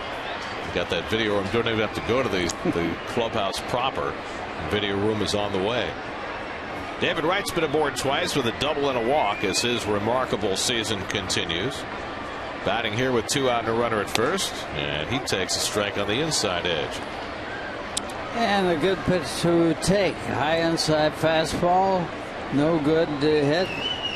Take it for a strike. You got 2 more. Torres has just 1 stolen base as he's come back from the calf injury. Mets have already stolen 2 bases today against Latos. As that one bounces in the dirt, and that'll get Torres to second on the wild pitch.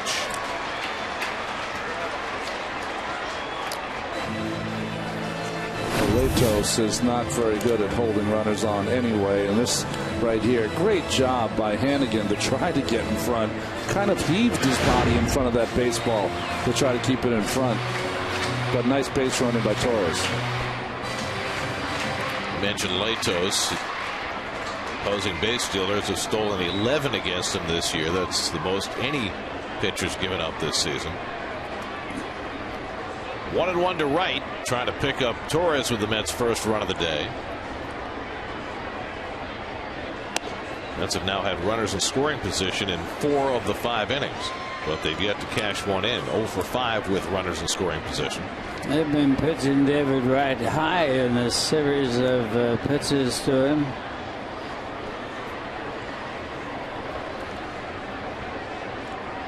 He's a good low ball hitter. There's no doubt about that.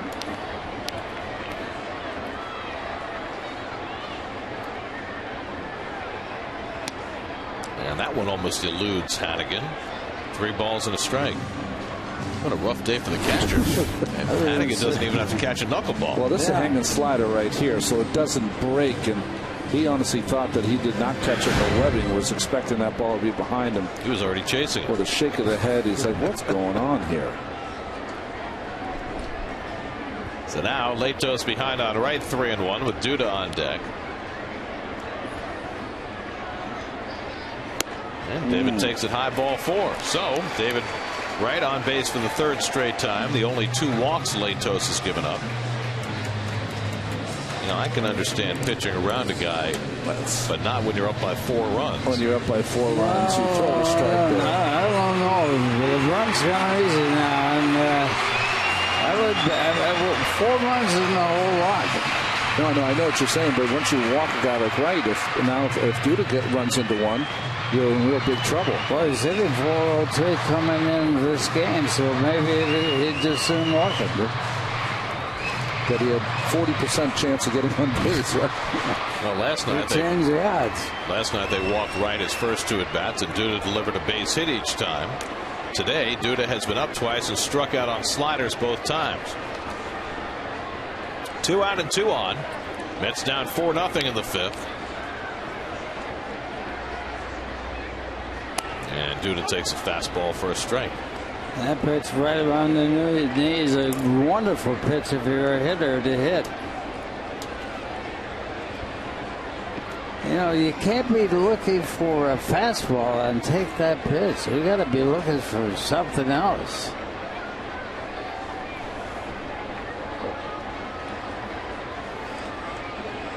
Torres at second, Wright at first. Good speed on the bases with 2 out.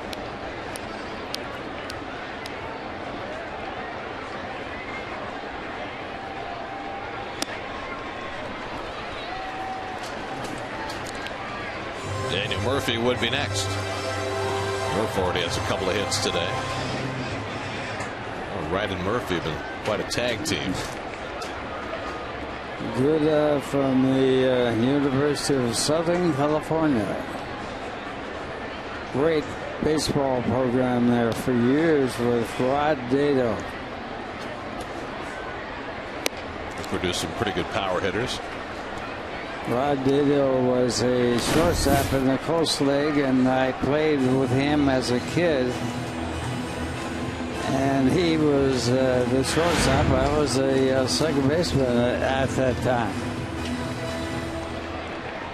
He's trying a lot of double plays. Not too many.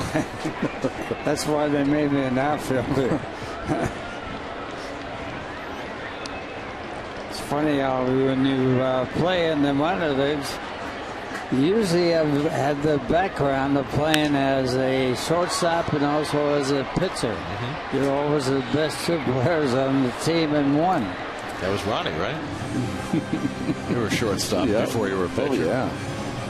I was shortstop even when I got to college. I pitched out of necessity. Ivy League, we don't have talk about dearth of starting pitching in baseball. How good a first baseman was the president of the United States. That's right. That's right. A little before Ronnie's time. 1-2 to Duda, who's already fanned twice today. Latos trying to work out of another mess in the fifth.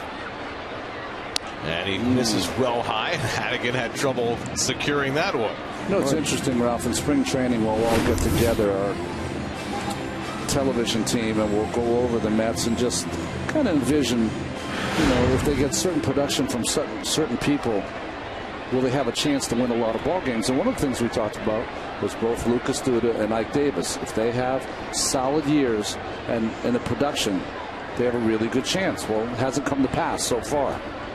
Almost a quarter of the season gone now. 2-2, and Duda fists one foul. You know, I want to mention the fact that Teddy Roosevelt, way back when, was a baseball player. He was a guy that coined the phrase, walk softly but carry a big stick. Is that a baseball expression? Right.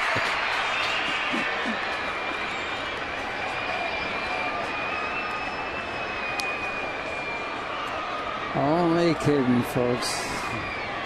Didn't play baseball in those days. Baseball actually started really becoming the big sport in the Civil War. Of course, Abner Doubleday was given credit for starting baseball. Of course, that's erroneous.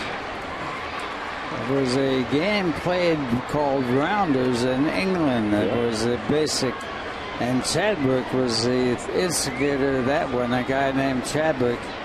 I forgot his first name. I'm sorry about that, but that's how I got started. Duda cracks one to right. Bruce comes over, but he misjudged it, and it goes up the gap, and 2 runs will score. Torres is in. Wright will score as well. A 2-run double for Lucas Duda to get the Mets on the board. It's 4-2 Cincinnati. Well, there's your Duda right there coming through when he had to, and that puts the Mets back in this ball game. Well, nice hitting. Saw about 4 or 5 fastballs in a row. Tomahawks this one on the outside part. And Jay Bruce, trying to make a big play for his pitcher, took the wrong angle and then didn't have the speed to make the adjustment. And after that, all you see really is the back of his shirt. I don't know if that was a catchable ball, even if he'd taken the right angle, but he certainly gave himself no chance by coming as shallow as he did. You know, when you hit the ball on the outside part like that, the way he hit at it, tomahawked it, it has that backspin. And sometimes when it's that line drive, it doesn't come down. It keeps its height. And that's what happened to Bruce right there. Thank God for backspin, I'll tell you that. Bruce, who has not had happy memories playing right field in this ballpark. Remember, he broke his wrist here a few years ago. Missed playing that ball. So the Mets cut the Reds' lead in half. A big 2-out hit for Duda, played in 2. And that'll get the Cincinnati bullpen cranking. Sam LeCure is up. Well, here's Murphy, who's 2 for 2. He doubled to right center, and then he singled through the glove of Joey Votto, right through the webbing. And Murphy takes one in the dirt, and Hannigan knocks it down. Well, Latos in his last start allowed just 1 run in 5 innings against the Nats, but it took him 109 pitches to get there because he walked 5 that day. He's walked 2 today. He's given up 6 hits. He's pitched out of a couple of jams, but Duda finally got to him. And Murphy tries to keep it going.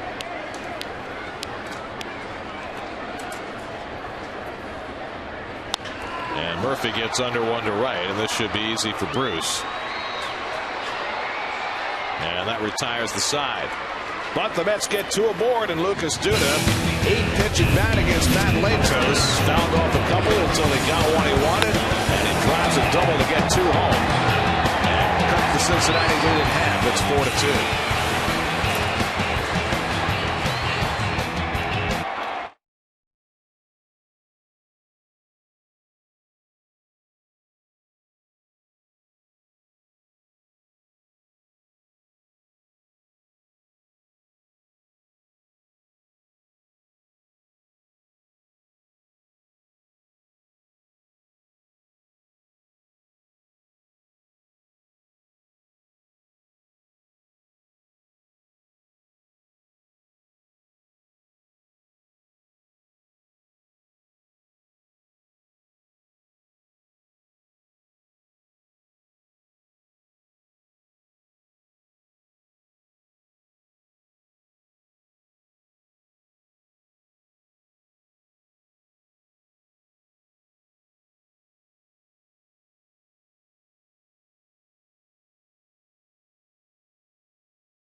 Joey Votto leads off the 6th inning for Cincinnati. And Votto hits another laser beam, this one into right field for a base hit. Well, at least this one didn't make it to the Pepsi porch. Votto is 2 for 3. Time to check in with the studio. Chris Carlin standing by with the New York State Smokers Quit Line game break.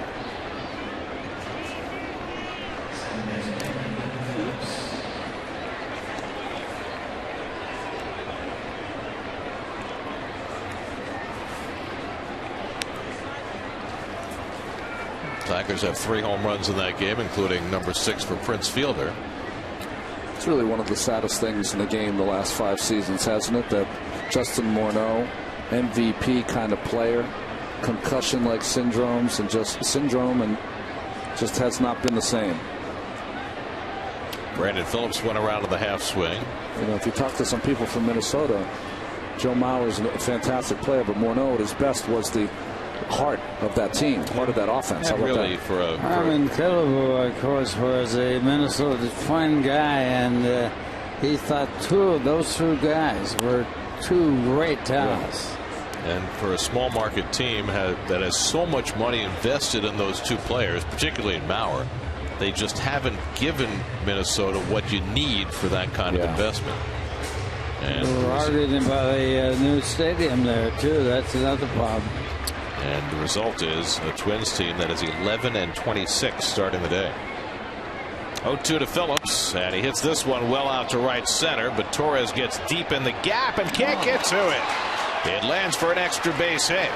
Votto on his way to third. He'll stop there, and Phillips in standing with a double. The ball just kept moving away from Andres Torres, and he couldn't catch up. Well, maybe this has a little bit to do with the Duda play, too. It's the ball in the almost exact same spot, maybe a little closer to center field, but that ball really rushing out to right center field.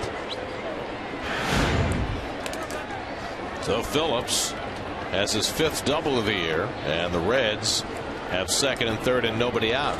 And the infield has to come in for Jay Bruce. Nickius struck him out twice today, and Bruce fouls that one off the mask of Nickius, who has had himself a labor back there, catching it and this time getting caught by it. Well, after the game, he might be the only New York Met that really feels at home in the hockey jersey. He's having a hockey day.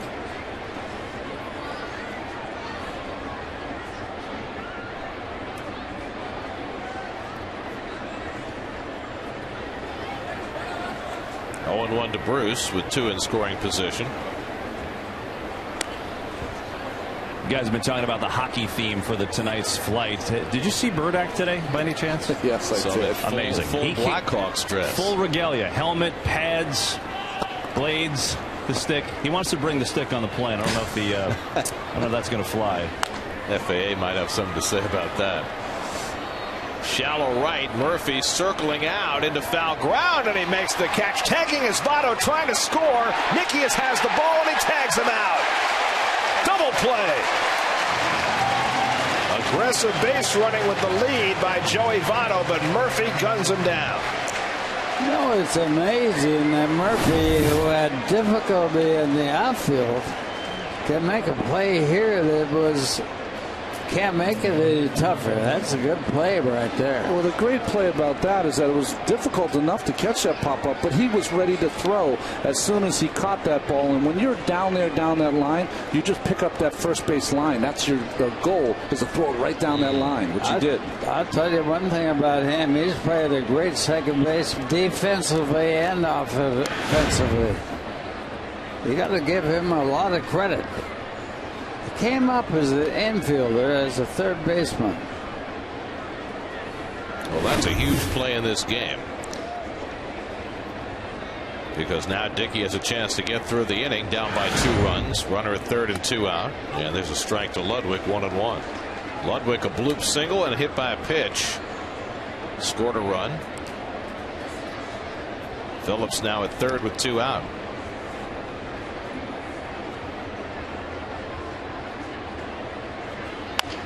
Slow ground ball. Cedeno on the charge. And helped out by Murphy's fine play. Dickey gets out of a big mess in the top of the 6th. Still 4-2.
Next, it'll be Jonathan Neese against 4-1 Ricky Romero, one of those guys that you don't get to see often as a Mets fan, but he is a really solid pitcher. And what should be of intrigue tomorrow night is if Justin Turner's in the lineup, and there are rumors that Terry Collins may put him in there. Why? Because he and Ricky Romero are best friends. Back in 2002, when Romero was being recruited to play at Cal State Fullerton, Justin Turner was playing Connie Mack ball, and his dad was friendly with the coaching staff. This guy should play on your team. So Romero goes out. First start for Turner's Connie Mack team. He goes to an inning and a third, 7 walks, got bombed. And he's a prideful guy. Turner said he's a skinny kid, real quiet kid when he came out, and he was embarrassed by the performance, told his father he didn't want to go back to playing.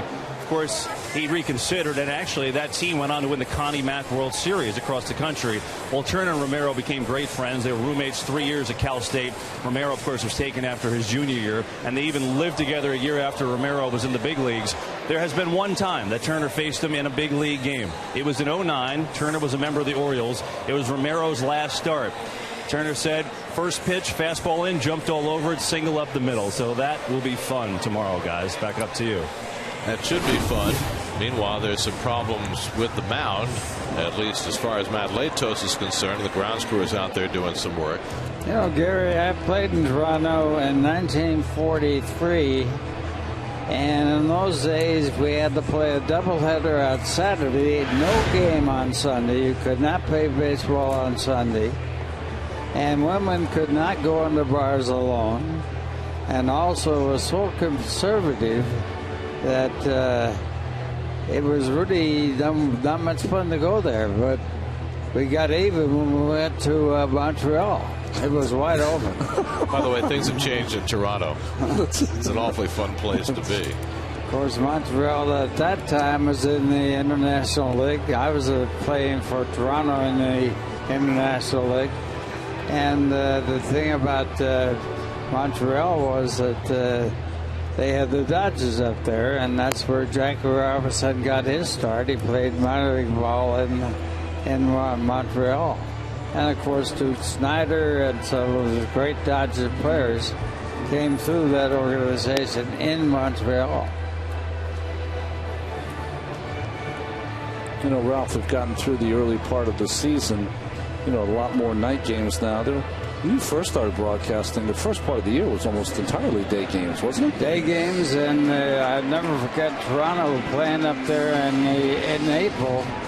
My goodness, we had a hot belted stove in the locker room, and we all huddled around that. It was really cold. Well, when the Mets played in Montreal at Jerry Park in April, there would be people sitting on snowbanks. That's right. So they finally got the mound to Matt Latos' liking, so he can start the bottom of the 6th. Ike Davis leads off and takes a curveball for ball 1. By the way, speaking of the series coming up with the Blue Jays, the Mets just got a break because Brett Lawrie dropped the appeal of his suspension 4 games for throwing his helmet, so he is going to miss that entire series this weekend. Their fine young third baseman. That ball bounced, that helmet bounced back up and hit the umpire in the face. There are a lot of people who feel as though the 4-game suspension was too light. Yeah.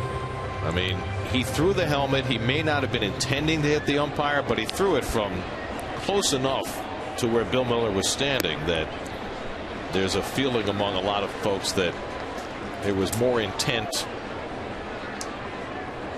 or at least there wasn't enough restraint on Laurie's part, considering the proximity. Yeah, you know, why?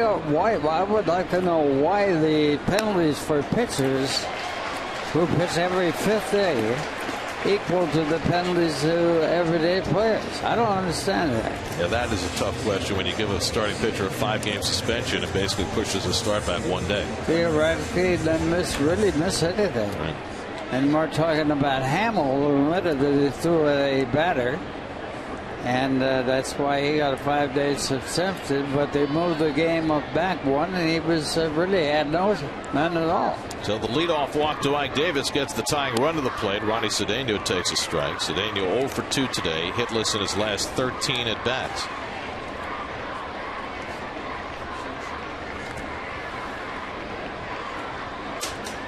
J.J. Hoover is the young right-hander up in the bullpen for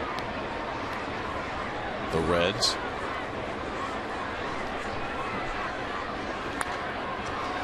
You know, we were talking about Latos before. He used to cup the ball when he was a young pitcher. How they stopped that, he just runs it straight down his leg like he's going to put the ball in his back pocket for a while and then just drops it almost to his knee. And that is how he hides the baseball until he comes up over the top. Does he really hide it to think, Ron? That ball's wide open there. It's wide open from that angle, but I think if you're the hitter, the ball is right behind him. It's almost like he's dropped it down along his leg. You know, pitchers tried to pitch out of their white uniforms, and the home team had a white uniform. Mm-hmm. And that would be the white of the ball against the white of the uniform. And of course, you had in the old days, they had people sitting in the center field where they have a blackout now. Toward the hole on a base hit for Cedeno, and the Mets have the tying runs on base. And when I was in Chicago with the Cubs, and we argued for the batter's eye to be put in, and finally did. And because that white against white is really tough to pick up. Dusty Baker on his way to the mound. He's got Hoover ready in the bullpen, a right-hander. Mike Nicky is coming to the plate, and he's going to make the pitching change, and Latos out of there after 5 innings plus. Dusty, one of those guys that played with the Dodgers, and he was the 4th man to have 30 home runs in one season. Call to the bullpen brought to you by Verizon Fios. Welcome to America's fastest, most consistent, most reliable internet. Welcome to Life on Fios. Dusty became the 4th man on the Dodger club.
Innings plus.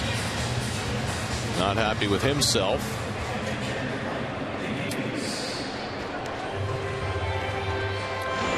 Sunday, go back in time and get a historical look at America's best mascot, Mr. Met. Plus, find out about Miguel Batista's off-field talent on Mets Weekly, presented by WB Mason, Sunday at 6 p.m. only on SNY. Rookie right-hander J.J. Hoover on to pitch for the Reds. He had been the starting pitcher in the Atlanta Braves organization. Late in spring training, the Braves needed a third baseman. The backup chipper, they had Juan Francisco on their sights, sent J.J. Hoover here to the Reds. Mike Nicky is up to bunt. Mike Baxter on deck to pinch hit for R.A. Dickey. Mets have the tying runs on base here in the 6th. Nicky was up twice against Latos and struck out both times.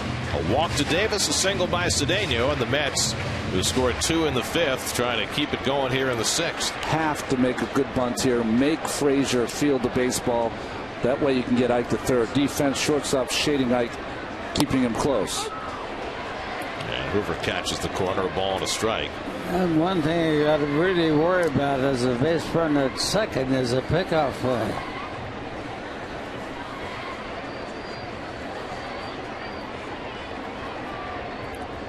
Reds showing no inclination to play this anything but straight up with Nikias at the plate. And Nikias bunts it off himself, but it's a foul ball. That was very close. You're lucky he was still in the batter's box. This one backspins and comes right up and gets himself right in the shoulder. No, right in the nose. Tell you what, Mike Nikias has had a day where he's going to need the whirlpool for the entirety of the postgame. He has battled knuckleballs, been hit in the mask by a foul ball, been hit in the face by his own foul ball. Tough day at the office. Now he's in a 1-2 hole. Let's see if the bunt's still on, and it is, and he lays off 2-2.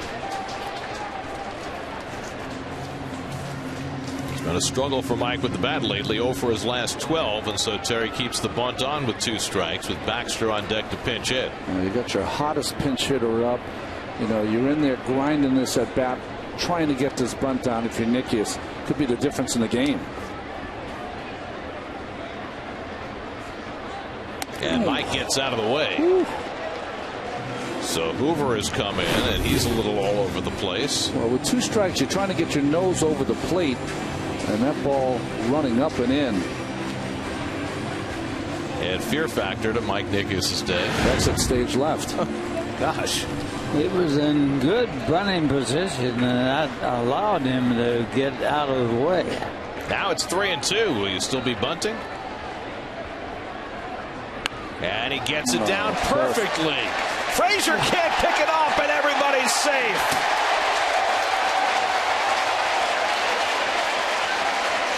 Well, you can't bunt it any better than Nikias, but Frazier just failed to pick it up cleanly, and now the Mets have the bases loaded.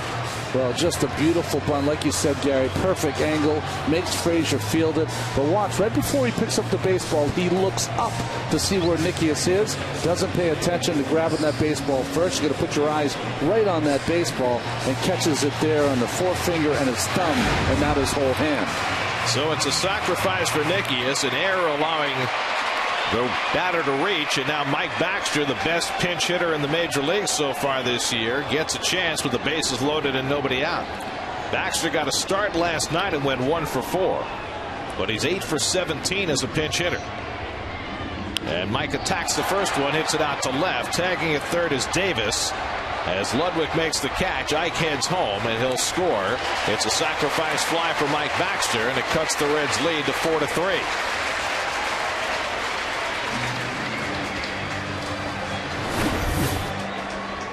Well, good placement here by Baxter. Fastball kind of beats him. He lofts this ball out to left field, but at this point in his career, Ludwig, not a great arm, and so he'll just toss that ball into the third baseman, Frazier, or the shortstop there. Sorry, Cozart. So the tying run remains at second base with 1 out. Now Latos looks on. He still has a lead. Andres Torres will try and change that. He singled to center his last time up, snapping an 0 for 16 skid, and then came home with the first Met run. And he takes it in tight. 1-0 from Hoover. We were talking about the outfielder's arms. Ludwig right now at this point in his career does not have much of an arm in the outfield. If you go all the way across, Drew Stubbs, great speed, great charging, has a good arm and an accurate arm. And Jay Bruce just has a great arm in right field and an accurate arm.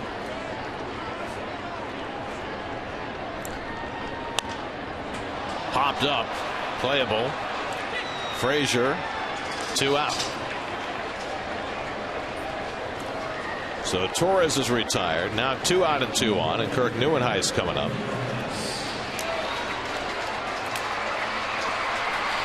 Neuenhuis has had some big hits in his early career here for the Metropolitans. Let's see if he can continue.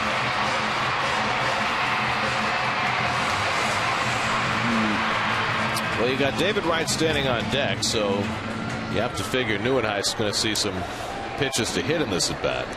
I think that Hannigan, the catcher, is going to call it like that, but you have a rookie out there. He's not thinking like that. He's thinking my best stuff going after this batter. I don't think when you're that young that you're thinking about the next batter.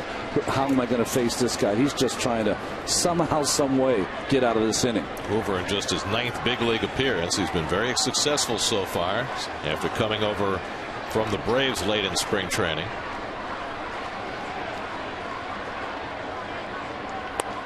And now he's behind on Neuenhuis 2-0. Boy, you got a good call right there. That was borderline. After last getting called out on strikes in his last at bat on a pitch that he thought was a ball. I know Hoover and the Reds want that pitch. Pretty good pitch there. Now it's 2-0 to Neuenhuis with right on deck. And Kirk gets the fastball and swings through it. 2-1. Had that fastball by him. It's the first swing I've seen from Neuenhuis in a while. See how big this swing is? It's almost like he was trying to hit that ball over the fence. Yeah, the bat was below the ball. The outfield was very shallow. Single here would tie the game. Cedeno at second, and Neuenhuis takes inside. Ball 3.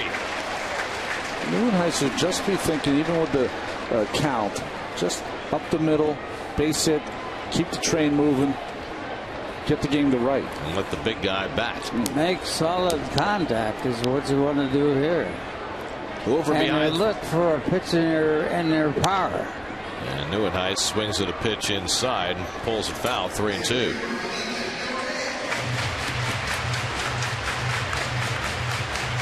Well, as Lindsey Nelson would say, the carousel is now turning. John Roush up early today in the Mets bullpen. R.A. Dickey leaving for a pinch hitter here in the 6th. Runners get set to go. Cedeno and Nickius on their way, and Neuenhuis fouls it back. 94 from Hoover. Dickey, of course, has the most wins of any pitcher on the Mets. He has 5 wins, 1 loss. So he can benefit by a base hit right here.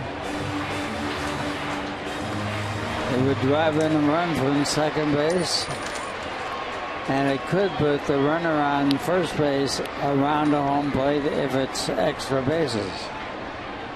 Again, the 3-2, and Neuenhuis fouls back that fastball again.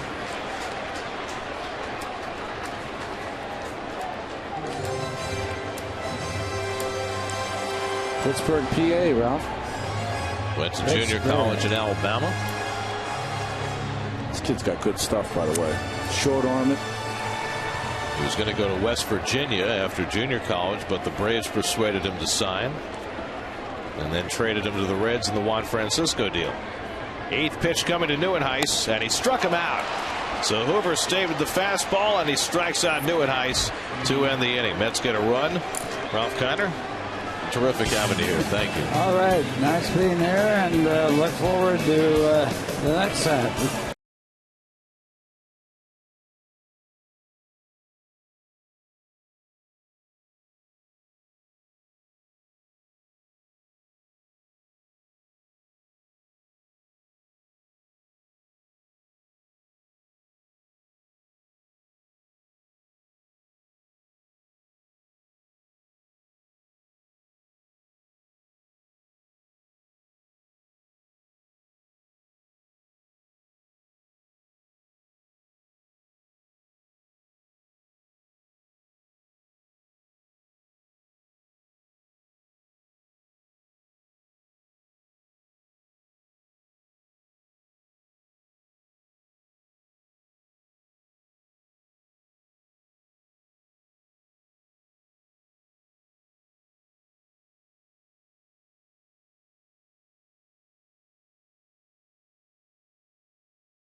have brought us champions, Hall of Famers, and players who created memories that will live on forever. Now the roll call begins as we count down the greatest talents to ever wear a Mets uniform. 50 Greatest Mets presented by Citi tonight at 7, only on SNY.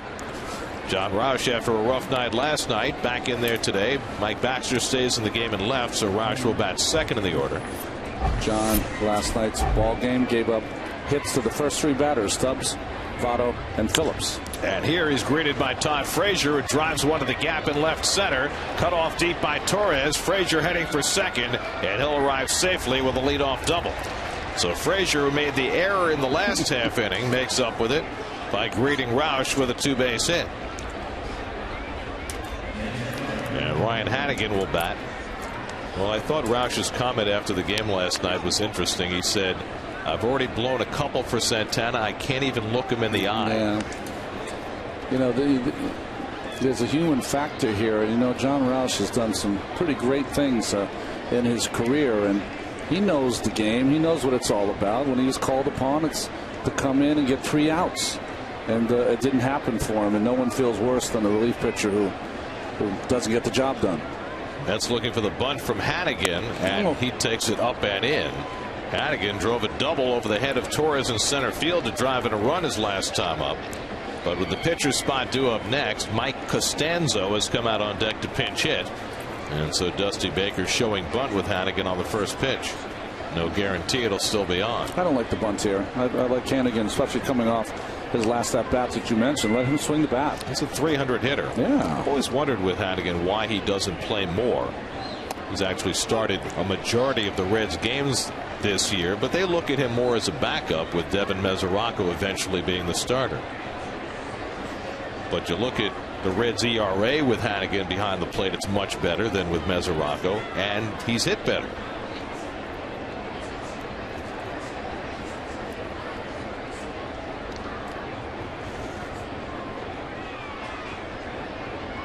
Not bunting.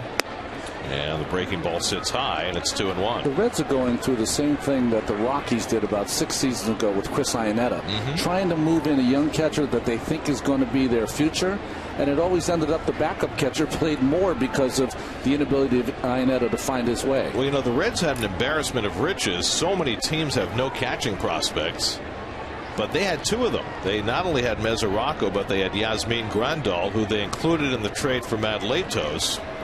And they sent a lot of talent in that deal. Edison Volquez in that deal, a couple of other prospects.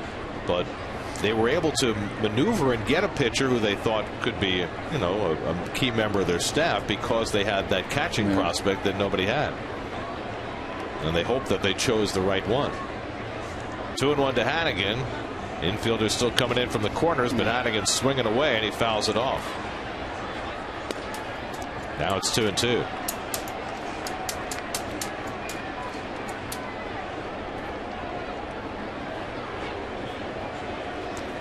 Well, you know, the Mets are going to be wearing their hockey jerseys on the flight tonight. I would imagine Roush has got to wear Zdeno Chara, right? That's right.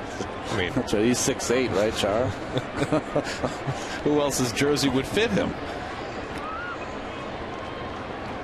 Here's the 2-2, and it's upstairs in a full count to Hannigan. Roush at 6'11", the tallest pitcher in history. This is Chara at 6'8", 6'9", whatever he is. He's 6'11" on skates. He's got to be the tallest hockey player in history. Got to be a kinship there somehow.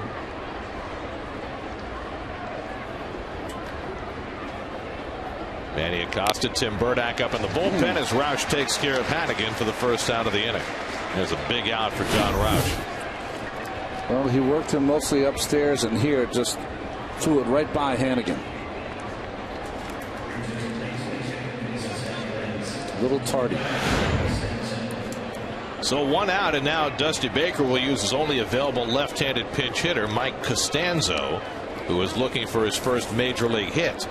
Costanzo appeared as a pinch hitter last night and grounded out. And the fireballing Aroldis Chapman is up in the bullpen for the Reds.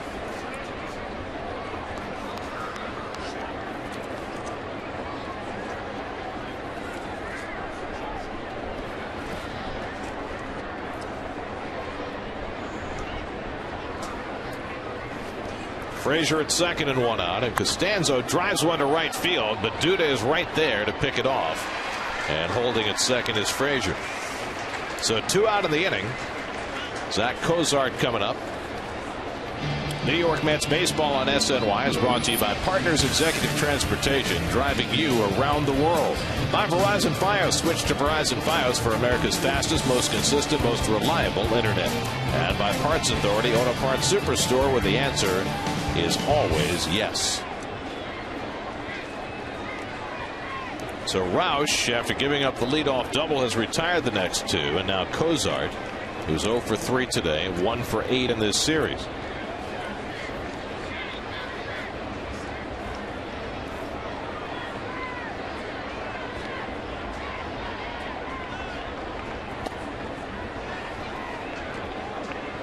R.A. Dickey went 6 innings, allowed 5 hits, 4 runs, 3 of them earned, 1 walk, 8 strikeouts, a hit batsman, and a home run. But the bullpen has been struggling badly. Only the Tigers in the major leagues have a higher ERA than the Mets bullpen. Sandy Alderson made a move today, called up a second lefty, Robert Carson, to take the spot of DJ Carrasco, who was designated for assignment after last night's game.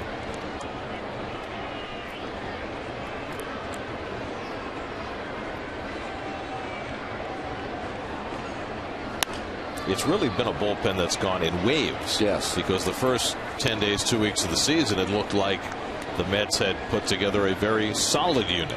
Not only a solid unit, but the 7th inning was controlled by Parnell and Burdack, the 8th inning by Roush, and then Francisco in the 9th. And it's hit a bump in the road, which is going to happen to any bullpen over the course of the year. And of course, as one guy struggles, as Cozart goes down on strikes, questions arise about how those roles are going to change. Roush, though, bounces back with a positive inning, and the Mets have their big hitters coming up down by a run.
To Citi Field next Thursday night for an 11-game homestand featuring matchups against the Padres, Phillies, and Cardinals. Visit Mets.com for tickets.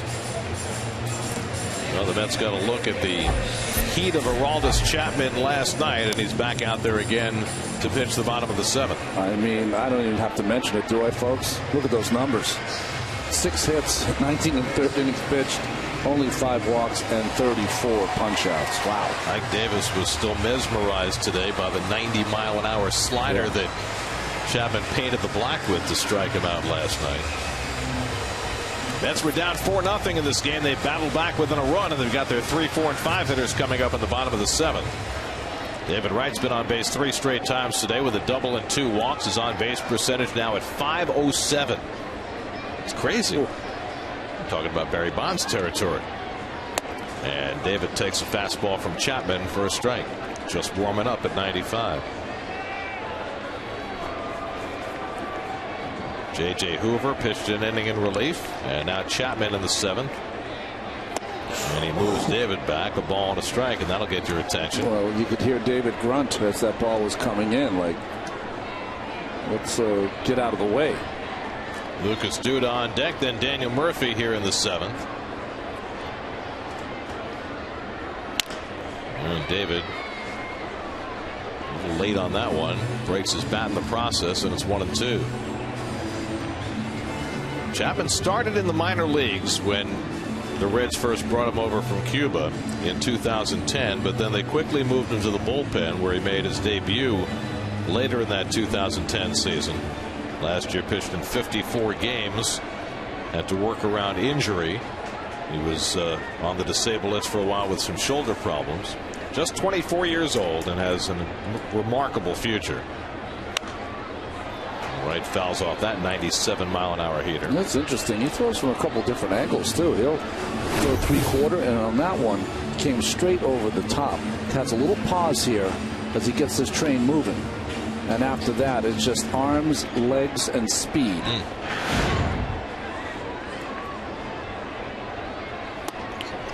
Again coming inside to David and making him move his feet. 2-2. It's not exactly a comfortable at bat, is it? No. He's trying to get a base hit while you're doing the limbo. Sure, the flamethrower. 2-2. Pulled over third, just foul. Well, David was ready that time as he yanked the fastball and just missed another extra base hit.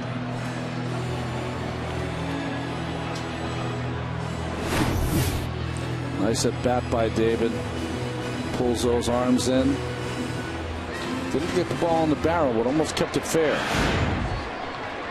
7th pitch of the at bat coming from Chapman. And Wright takes it just in off the plate. 3-2. Wow.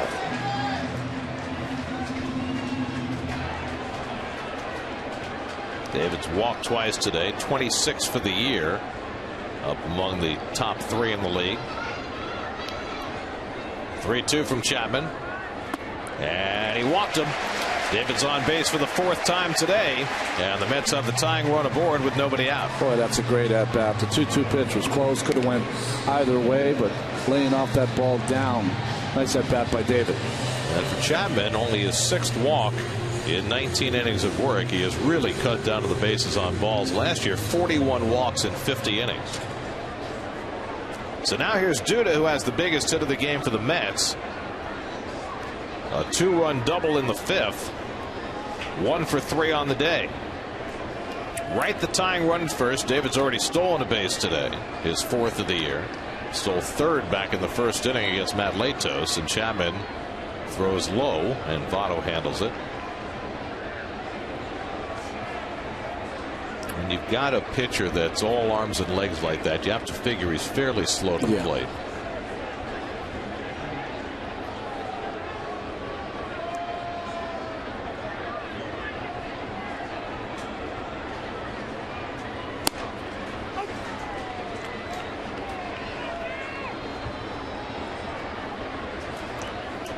Coming up tonight, Geico's Sports Night at 10:30. John Tortorella has very little to say. Frustrate the media. That's hilarious. Tom Coughlin used to say a lot less. Geico's Sports Night tonight at 10:30. It's funny to look at Chapman's delivery. See that right foot? It stays right along the ground, then just tucks it in. And after that, just a classic power position. Lead foot throwing a little bit across his body, but bent to absorb the shock.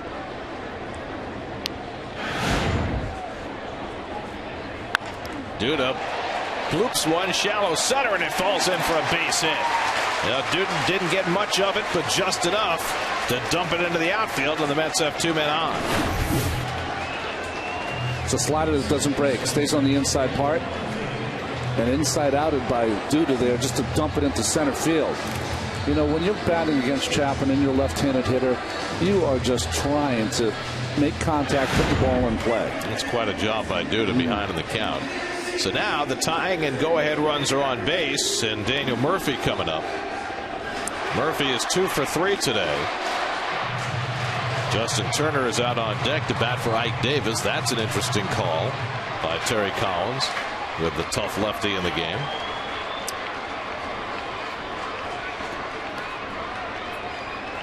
I mean, we've seen Murphy in the past be asked to bunt. It's not a it's not a good thing to watch.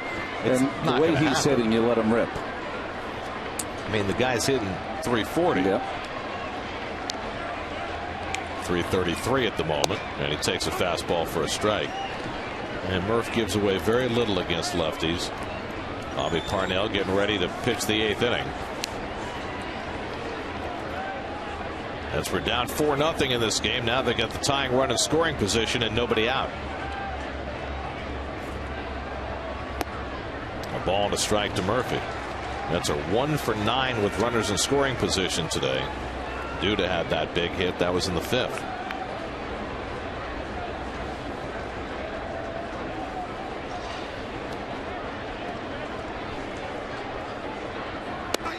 And Murph gets tied in a knot, and he went around.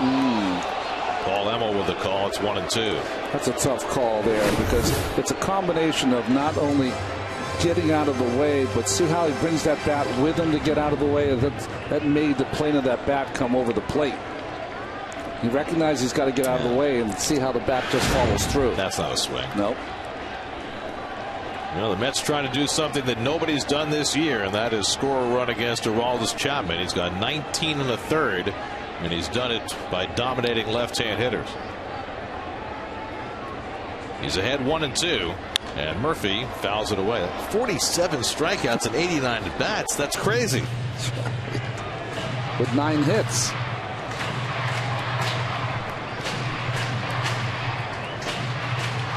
That streak in jeopardy now.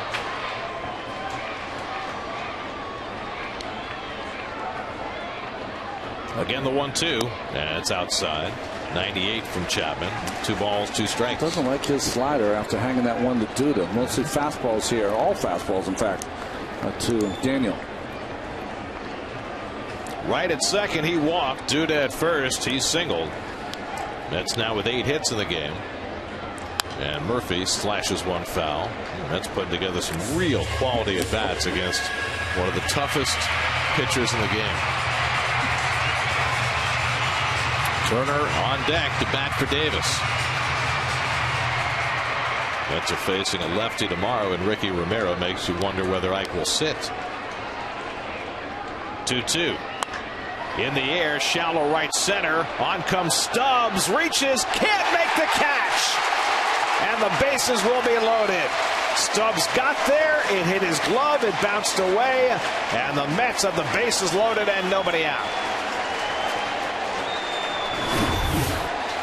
Well, when he made contact, Stubbs paused for just a second, but here seemed like he was going to make a very fine play coming in from center field. Doesn't quite look it into the glove and misses it right on the end of his fingers of the glove, the fingers of the glove. David Wright, that's all you can do. Wait and go back if he makes the catch. He didn't. Proceed one base. They'll score an error on Stubbs. Second error for the Reds. And now the base is loaded and nobody out, and Justin Turner bats for Ike Davis. Turner started last night at shortstop, went 1 for 4.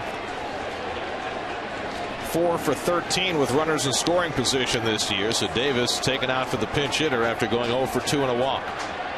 Corners in, middle infielder's back, and Turner takes inside ball 1.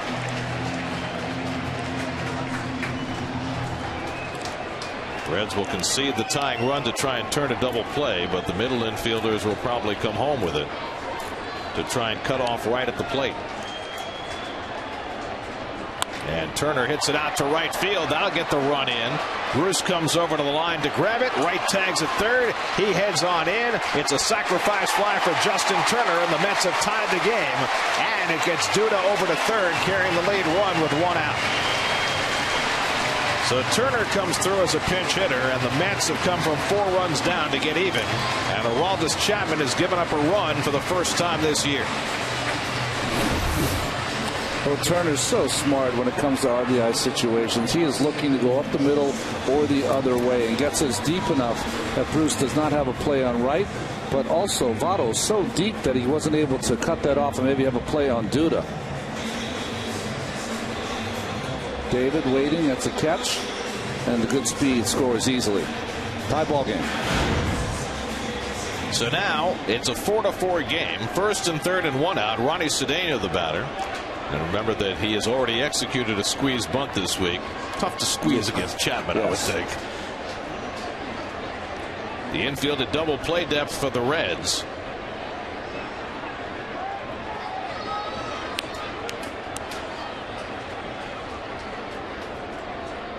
Due to the go-ahead run at third, and Cedeno takes a fastball for a strike. Sam LeCure, who was up earlier, gets up again in the Cincinnati bullpen. It's the first run of the year against Chapman. Whether it's an earned run or not depends on what transpires the rest of the inning because of the error by Stubbs in center field.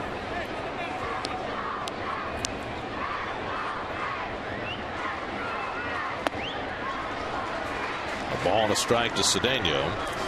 Mike Nickius is on deck, and if you're thinking about hitting for Nickius, problem is Rob Johnson still is iffy enough that I think Terry Collins would be leery about batting for Nickius. And you have a tie ball game. This is a ball game that could go on for a while. Johnson really emergency right now. Of course, Terry was sure to keep his emergency catcher in the game. Mike Baxter pinch hit and stayed in left field. Josh Tolley just now starting some physical activity after his concussions. He's still a ways away. So the Mets are all banged up at the catching spot. 1-1 to Cedeno. Up and away, and Chapman having trouble. It's become pretty much a one-pitch pitcher this inning. There's Jason Bay, who has been cleared to begin some baseball activities. He'll be coming with the team to Toronto. Scott Harrison with a helmet on with the pitcher spot 2 batters away. 2-1 now to Cedeno, trying to get that lead run home from third. And a check in on Murphy, who's not very far from the bag. Still, the throw over there, Gary, just if you can get the hitter, which you're probably not going to do here, to tip off maybe a safety squeeze, suicide squeeze. That's one of the reasons you throw. Cedeno thought a squeeze was on earlier in the game, laid down a bunt with Murphy at third, but the squeeze was not on. And another check in on Murphy. Cedeno with a runner at third and less than 2 out has gotten the run in 2 out of 4 this year. Mets is a team at 45%, which is up from where it was a couple of weeks ago. There's Rob Johnson with the equipment on, so he's ready to go just in case. Perhaps Terry would pinch hit for Nickius if the need arose. Probably have the equipment on down in the bullpen also. Here's the 2-1, and Cedeno swings and misses at the fastball. 2-2. Well, Ronnie knows he's got to put this ball in play, but he's facing a guy who is a strikeout artist. Chapman averaging 15.8 strikeouts per 9 innings. And Murphy at first base. You want to get a great secondary lead. If this ball's on the ground, this is the one time you got to take out that second baseman or shortstop. Now a full count to Cedeno.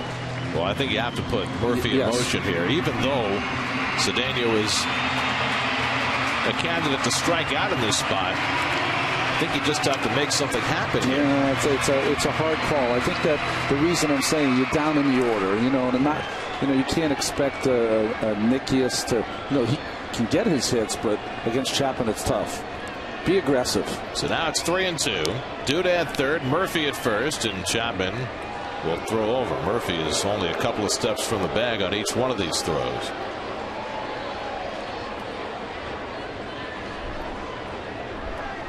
.25 pitches already here in the 7th inning for Aroldis Chapman. Not going, and Cedeno strikes out, and there are 2 out of the inning. So there's a huge strikeout for Chapman. I don't know if Murphy could get a big enough lead. And right here, just Chapman throws it right by Cedeno. Trying to go to right field, but still a little late. Well, if Cedeno had gotten the run in, perhaps Terry Collins would have gone a different direction. But he is going to bat for Mike Nickias, trying to take a shot here to get the lead. And Rob Johnson will come in to catch when we go to the 8th inning. So Scott Hairston will bat for Nickias. You got a great fastball pitcher and a great fastball hitter, or the best fastball hitter the Mets have off the bench in Hairston. So Terry takes a crack at it here. Hairston picked up his first pinch hit of the season last night. He got that off the lefty Sean Marshall in the 9th inning. He's had one at bat against Aroldis Chapman, 0 for 1. A walk, a bloop single, an error, a sacrifice fly, producing a run for the Mets here in the 7th to tie it. And now with 1st and 3rd and 2 out, Hairston will take his crack, and the fastball is in tight for ball 1.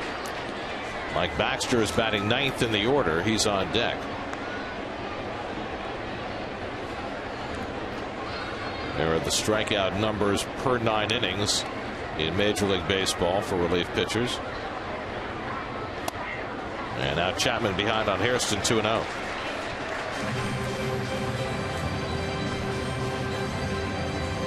Baxter, a left-hand hitter, on deck. Mets now have Johnson and Valdespin left on the bench, and Johnson, we know, will come into the game to catch. Hairston takes a rip, 2-1.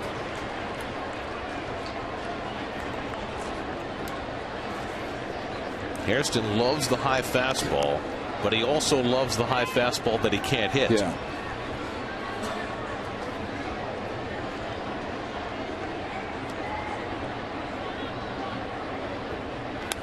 Oh, he got one to hit there, and he fouled it back, 2-2.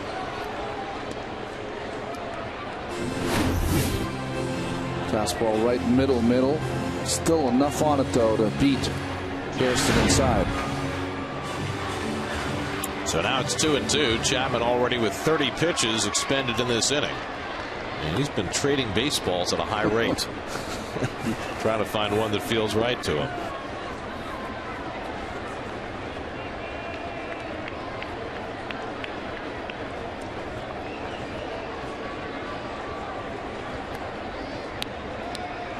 Two to Hairston.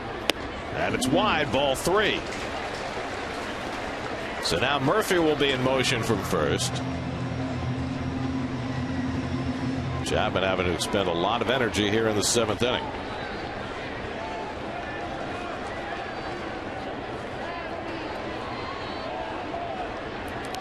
It's 3-2. Murphy runs, and Hairston takes ball 4, and the bases are loaded. Well, now what Dusty Baker has to figure is, how much does his left-hander have left? Brian Price is going to visit the mound. This is a guy who's been pitching 1 inning at a time.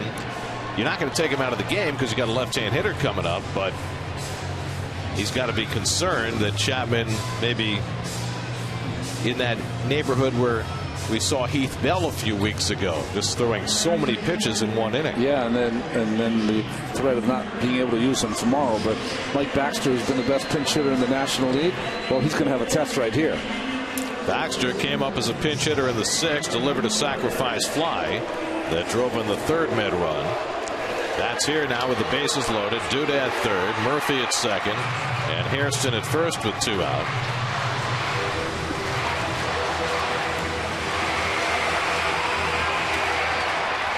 Baxter has just 3 at-bats against lefties this year and looking for his first hit.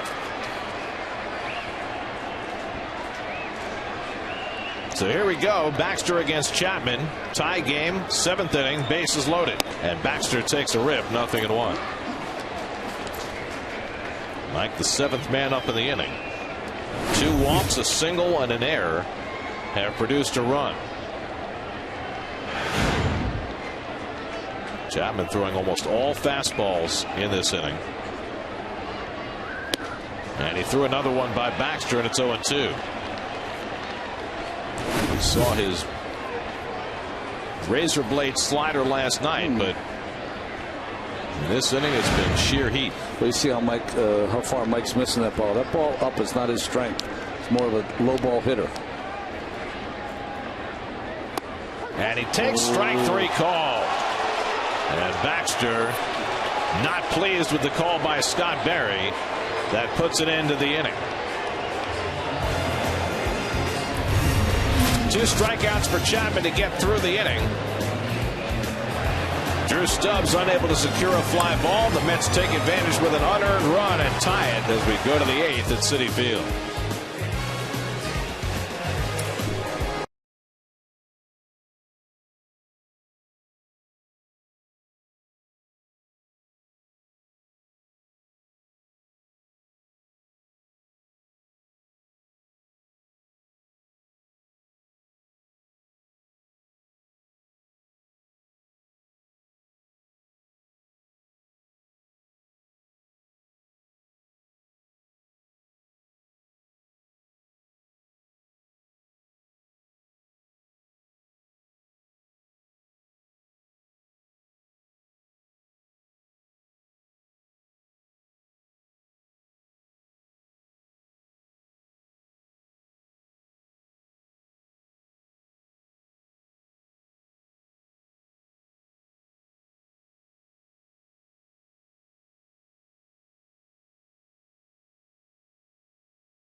Tonight, starting at 8 p.m., see where it all began. Go back to 1962 and meet the original Mets with a rare look at the team as they gear up for their inaugural season. Mets Yearbook 1962, tonight at 8, only on SNY. I'm going to set my DVR. That's going to be fun to watch. At the complex, Huggins and Stengel, named after Casey. Rob Johnson comes in to catch. He'll bat second in the order. Justin Turner stays in at first base, and Bobby Parnell will pitch. Interesting that Parnell is going to try to go through the same 3 hitters that John Rouse tried to go through in last night's ball game. Stubbs, Votto, and Phillips. Pitcher goes in the 8-hole in the order for the Mets. Tie game as we start the 8th, and Drew Stubbs, who's had a rough afternoon, swings and misses. Stubbs knows all about the K's. He's now struck out 43 times this year, including 3 times today against R.A. Dickey.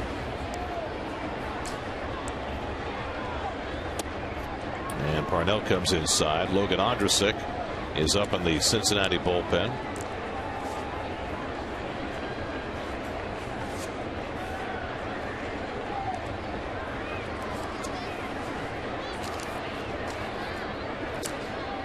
And Parnell's breaking ball hit to shallow right center. Duda coming hard. Murphy goes out, and he makes the grab. Duda was not going to get there, but Murphy handles it with aplomb. Murphy's made the defensive play of the game on a pop-up back in the 6th inning when the Reds had 2nd and 3rd and nobody out. Went back into foul territory to catch a pop-up. Votto tried to score, and Murphy threw him out by 15 feet. Votto's hit 2 bullets today, one of them off the facing of the Pepsi porch in right field for his 6th home run of the year.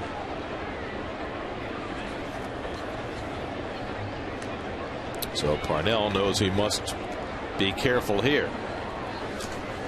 Parnell faced just 1 batter last night, struck out Zach Cozart. And it was inevitable that Terry Collins today would face questions about Parnell's role and when he might be pushed into more highly leveraged situations. And Terry's response had a lot to do with Parnell's experience as a closer last year.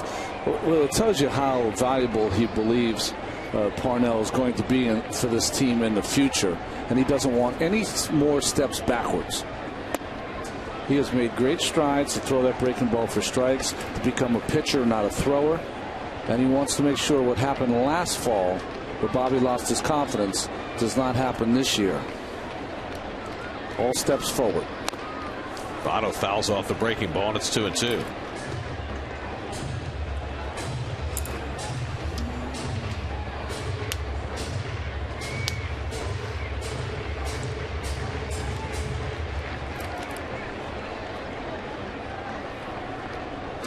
Two and two to Votto with Brandon Phillips on deck. And the fastball up and away. 3-2. John Roush gave up a leadoff double in the 7th, but then retired the next 3 hitters, 2 by the strikeout. And now Parnell pitching in the 8th, which feels a little like role reversal. It really does. Wouldn't be a bad pitch to throw the knuckle curve 3-2. Murphy playing in the outfield, down to a knee to get it, and plenty of time to throw out Votto for the second out. Well, for more on the roles in the bullpen, let's go to Kevin, whose report today is brought to you by Delta. Keep climbing, Kevin. You know, on those notes of kind of switching roles in the bullpen, which basically Roush and Bobby Purnell have done today, Sandy Alderson spoke to the media before the game. He said, you know, change feels good sometimes, but it's not necessarily long-lasting, a positive effect. He said, you know, the problem there is that, you know, if guys run into ruts, then you're kind of recycling backward, and in the process, you've hurt some psyches in doing it. He said it's kind of responsible to be a little bit patient at this point, but obviously today trying something a little bit different. And Gary, as you touched on, you know, Bobby's clearly early in his career showed better results, you know, in the 6th, 7th inning than he has late in games. So Sandy preaching patience and not overreacting to, you know, a few bad games by the bullpen thus far. Here's Brandon Phillips with 2 out and nobody on. Phillips doubled to right center his last time up. Well, the one thing I would say about Bobby is that you talk about the strides forward. He's a different pitcher right now than he was last year. Well, certainly, and everything has gone correctly. But Bobby Parnell of 2012, who throws a 3-2 knuckle curve to Joey Votto, that guy was not around. Driven to center, and that's going to land for a base hit. So Phillips with a 2-out single, and the Reds have the go-ahead run on base. Let's check in with the studio. Chris Carlin is there with the New York State Smokers Quit Line game break.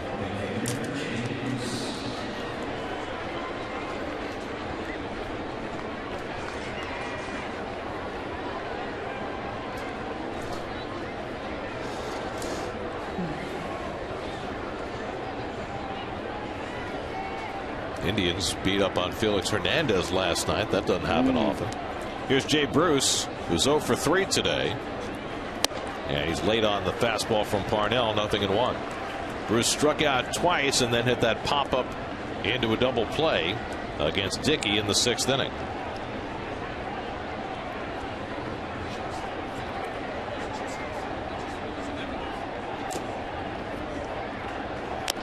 And Bruce foul tips that one.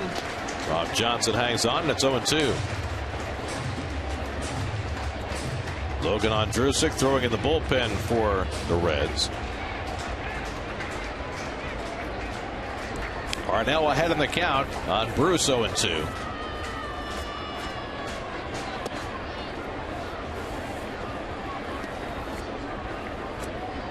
Again, Murphy playing well out into the outfield against the left-hand batter, Ryan Ludwig, on deck. Terry Collins was talking the other day, saying the infields are so fast now, he can afford to do that more. Yeah. Even against the guys who aren't plotting runners at the plate. Swing and a miss, and Parnell goes upstairs to strike out Bruce and end the inning. Good inning from Parnell. We go to the bottom of the 8th, top of the order coming up for New York.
SNY's Super Slow Motion is brought to you by your Mercedes-Benz Tri-State dealers. Visit them on the web at searchmercedes.com. Brandon Phillips even cooler at super slow-mo.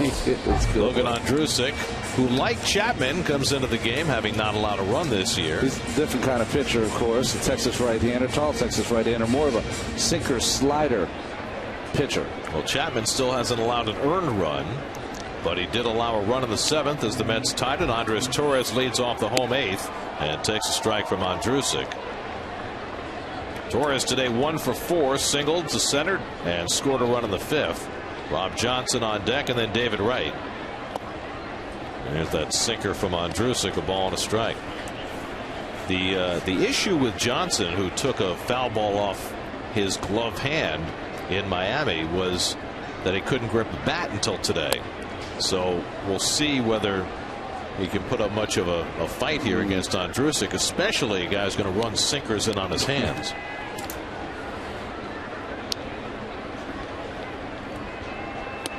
And at the feet of Torres, and it's 2-2. Terry Collins taking the chance in the 7th inning, batting for Nikias in a spot where he was hoping to take the lead. Harrison drew a walk as a pinch hitter, but the Mets left the bases full. Mets have left 11 today. And Torres down on strikes to start the bottom of the 8th. That's 11 strikeouts for Cincinnati pitchers today.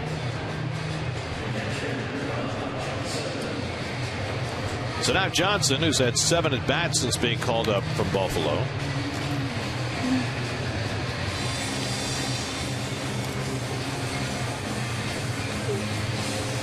One thing Johnson does provide as the backup catcher in this spot, he's got a little bit of power.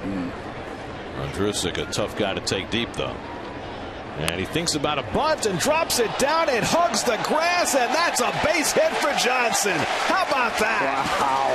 You couldn't roll it out there any better. With his thumb probably still aching, he picks the best way to get on base, and it works perfectly. A little slider. He deadens it on the end of the bat. This ball, 9 times out of 10, gets on the dirt and rolls foul, but it just stayed on that grass and even bounced a little to the right. Fantastic. That is the world's best bunt.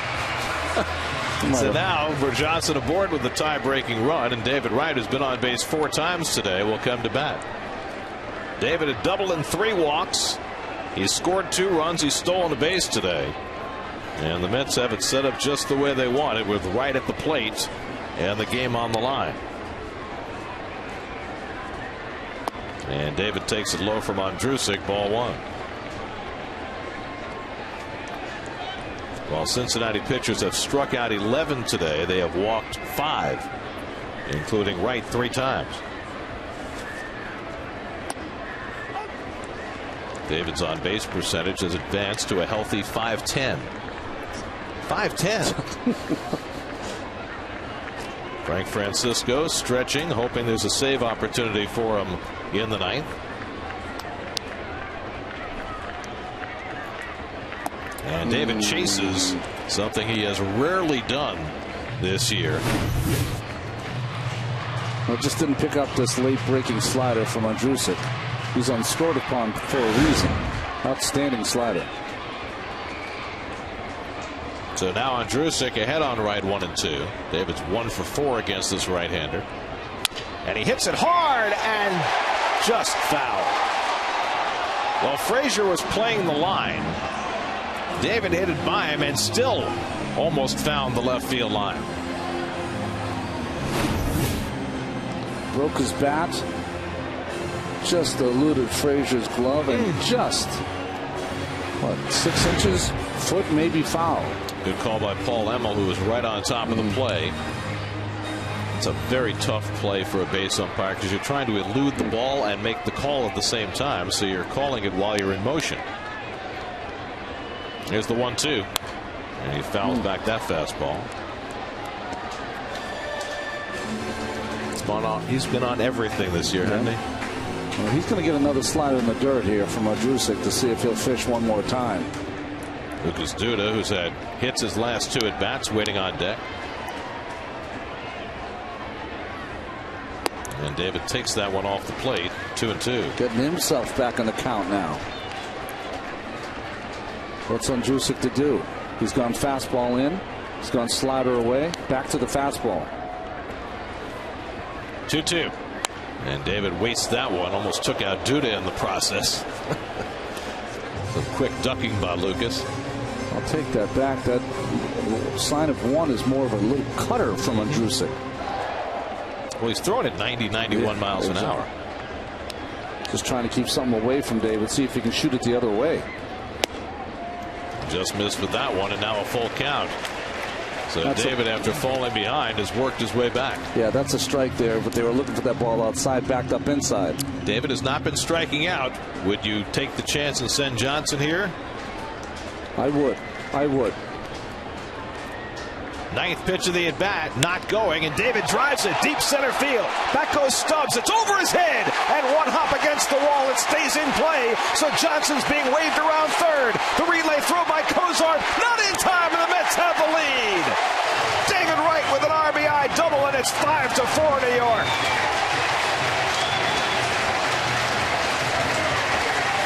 Front and center every day. Fastball trying to come in middle, and this ball is covered, crushed to center field. Stubbs, even with all that speed, has no chance. A nice job by Johnson. He read that right off the bat, got a good jump, and for a catcher, outstanding speed to come around and score the go-ahead run. That's going to break that ball did not bounce over the wall. Otherwise, Johnson would have had to stop at third. But Johnson turning on the wheels. And David Wright on base 5 times today gives the Mets the lead for the first time. Now Duda takes a breaking ball for ball 1. 2 pitchers for the Reds have not given up a run. Both of them have now against the Mets. And this one an earned run against Ondrusek.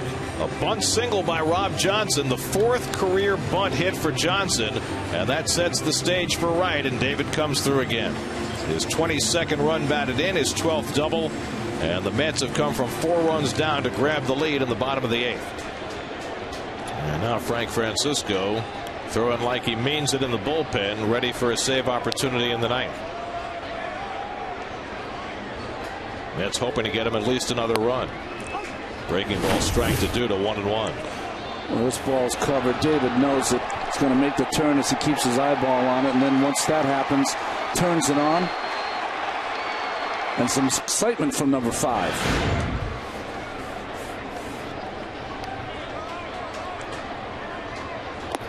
In the dirt and scooped out by Hannigan. 2-1. Well, Francisco hoping to be there at the end and make it stick. There's your hospital for special surgery box score. Lucas Duda with a 2-run double in the 5th. David Wright on base 5 times, and the go-ahead double here in the 8th. And that one can't be held by Hannigan. 2-2.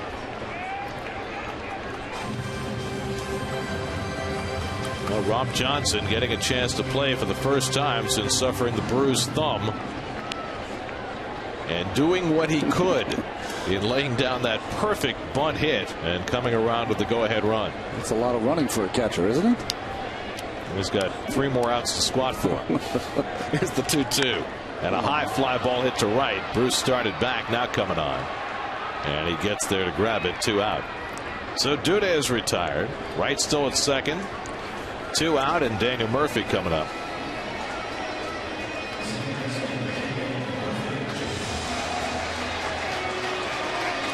Yeah, this would be a big timely base hit. On to get a little cushion. Daniel's 2 for 4 today.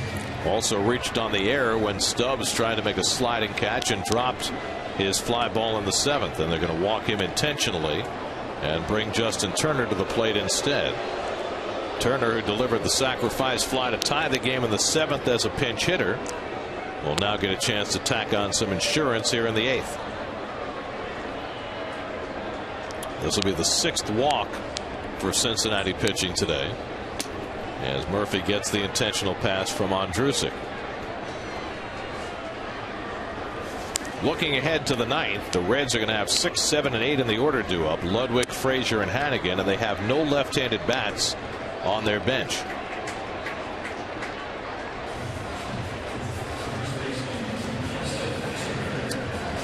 So Andrusic scored upon for the first time this year. Now will face Turner with 2 out and 2 on. Mets now with 5 runs and 10 hits. The Reds 4 runs and 7 hits.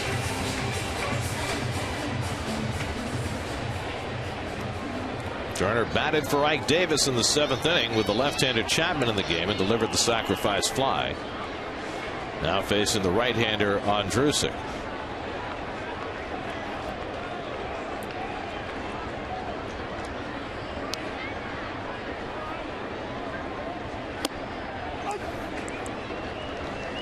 See the defense in the infield here. The one person all the way over here, Votto.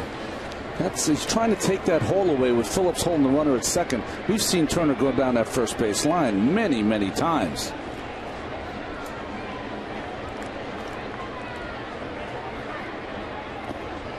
Breaking ball in the dirt from Andrusic. 1-1. And Hannigan's pretty good, isn't he, Gary? Does a nice job back there.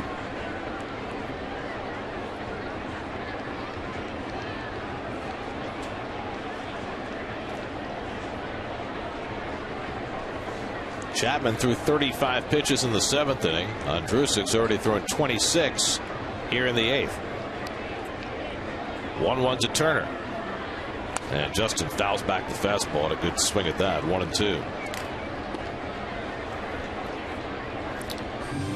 Well, Frank Francisco hoping that this is the day the bullpen shines. They've already gotten 2 scoreless innings, one from Roush, one from Parnell. And Francisco will be hoping to seal the deal in the 9th. In what has been a troubled time for the Mets bullpen.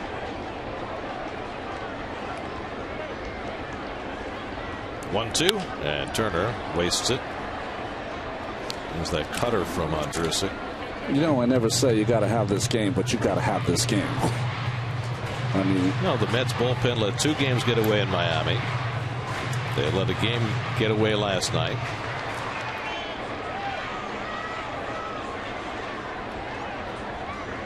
And they're heading out on a road trip after the game today, going to Toronto, where they're going to face some very tough pitching the next 3 days.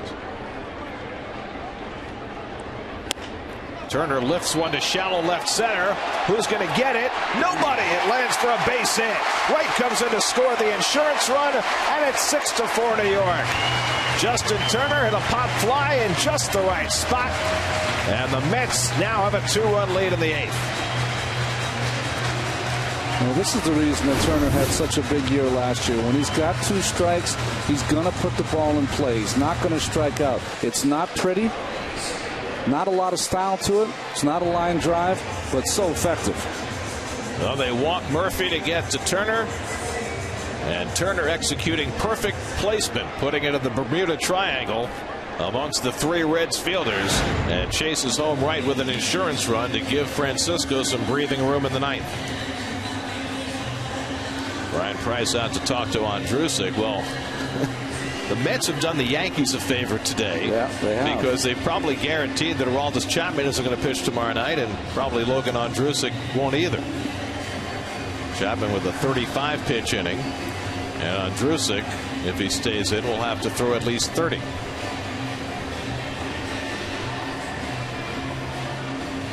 Reds are the first team since interleague play began who have played back-to-back series in New York, one against the Mets and one against the Yankees. 5 days in the Big Apple for Johnny B and his crew. Dusty Baker, of course. They're going to have a big league dinner tonight. That's right. Big league dinners only taste good after a win. So here's Cedeno looking to tack on with Murphy at third and Turner at first. Mets were down 4-0 in this game, but they've scored in 4 straight innings to take a 2-run lead. And Cedeno hits it deep to left. Back goes Ludwig looking up, and it's out of here. Ronnie Cedeno breaks it open with his first home run as a Met, a 3-run shot, and it's 9-4 New York.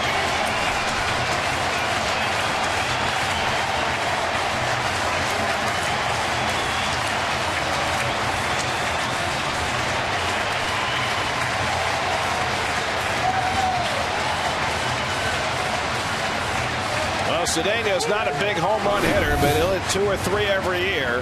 His first as a Met puts a lock on this one. Well, just a hanging little slider from Andrusic.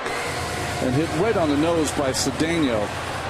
And when Terry Collins was talking about his bullpen, he said, our offense could score some late runs to help out. And certainly has this afternoon. 5 runs off on Drusick, who had not given up a run all year, as Cedeno hits a 3-run bomb into the old seats in left field.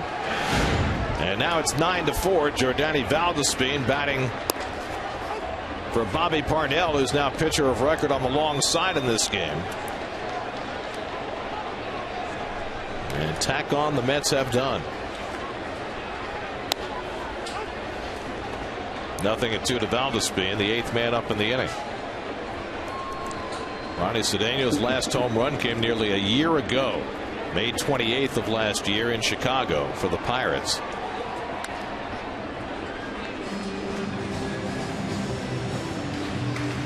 So Wright with a run-scoring double, Turner with a parachute to drive in a run, and Cedeno with a bomb to bring home 3.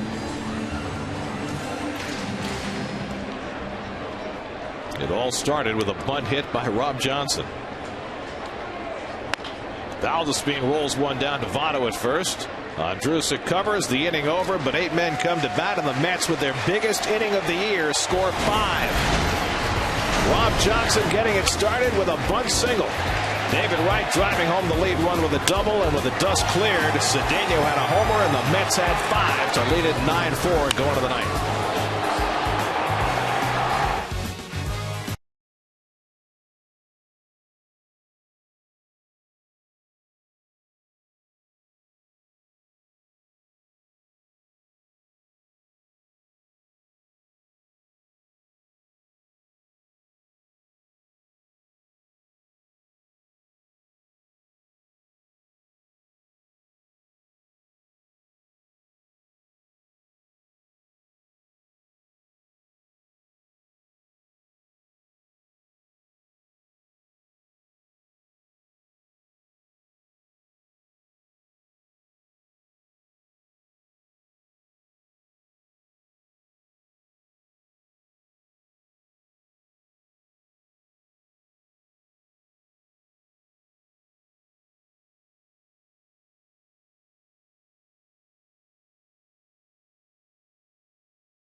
Here's today's Pepsi Max Field of Dreams legendary opponent. It is the great Johnny Bench. 10 of those Gold Gloves all in a row. Best two-way catcher in the history of the game. Yep. Frank Francisco in to pitch the 9th after the Mets have built a 5-run lead. Well, Francisco, you can see that ERA, but this is a good game, 9-4 for him to, work on his secondary pitches, his slider that he's not been able to use. Ludwig turns out of the way. By the way, Johnny Bench is a candidate on the Pepsi Max Field of Dreams roster. Be sure to visit MLB.com/Pepsi Max to enter for your chance to play ball with MLB legends. He was one of those guys. There's the Johnny Bench jersey. That when the All-Star game would come on, you were excited to see Johnny Bench play. Didn't have a game every night like you do now. 1-2 to Ludwig. Bench had those enormous hands. Remember the picture of him with 8 baseballs in his hand? Was it 8 baseballs? Because I know he and Jim Bibby could also hold 8 baseballs in his hand. It's a phenomenal thing. Try it sometime. Try 3. Try 3, exactly. 2-2 to Ludwig. Todd Frazier and Ryan Hanigan to follow for the Reds in the ninth. A game in which the Mets trailed 4-0, but 2 in the fifth, 1 in the sixth, 1 in the seventh, and 5 in the eighth. And have turned this game completely around, and there's a close call for ball 3. You know, Johnny was one of the first that, instead of blocking the ball in the dirt when no one was on base, because he had been a former infielder, as you see this pitch close but inside, he'd just snag it like an infielder, to backhand it or sweep it up.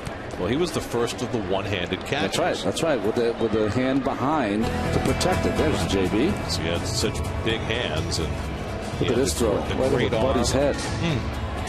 Great arm, the home run bat.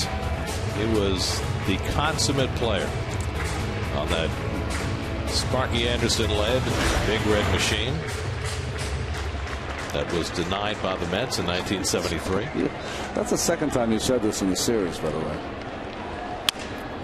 Fly ball, shallow right. Murphy's been catching everything today, and he wants this one. 1 out. Let's check in with the studio, see what's coming up on WB Mason Post Game Live. Chris Carlin and Bobby Ojeda.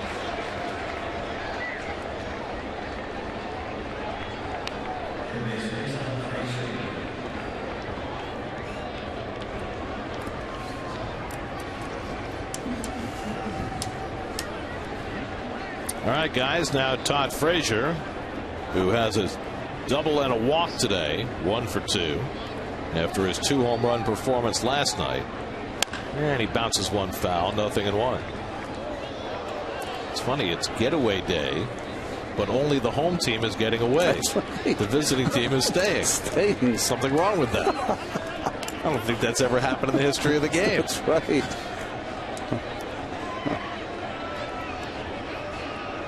It's kind of weird staying in a hotel, too, for 5 days, right? It hasn't happened since the Rupert Mondays. I mean, by the time we're at the end of a 3-game series out of town, I'm ready to leave that hotel. To leave. Yeah, but you don't get to stay on the road in New York. That's right. 1-2 to Frazier. There are certain cities you don't mind staying longer. Chicago, that's right. San Francisco. I think Toronto will be in that category too. One of those.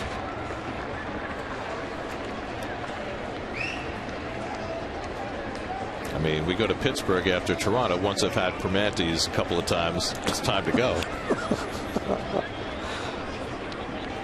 1-2 to Frazier, and that's just missed. 2-2.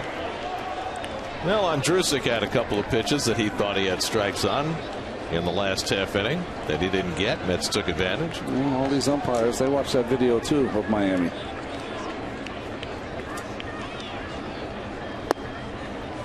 You're saying that Frank needs a few outings to get back in the umpire's good graces? I would say yes.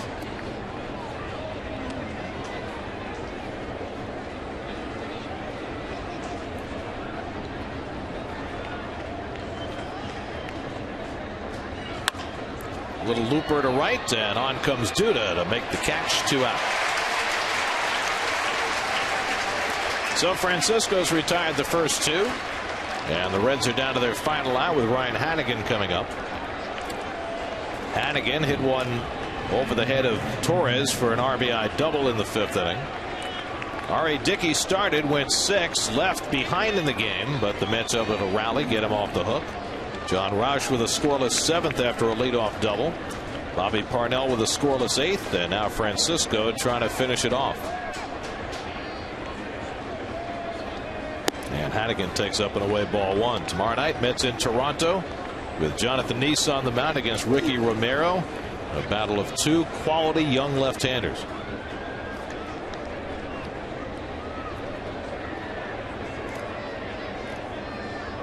And I would imagine that means Scott Hairston would serve as the DH tomorrow night for the Mets, unless he plays the outfield and Duda DHs.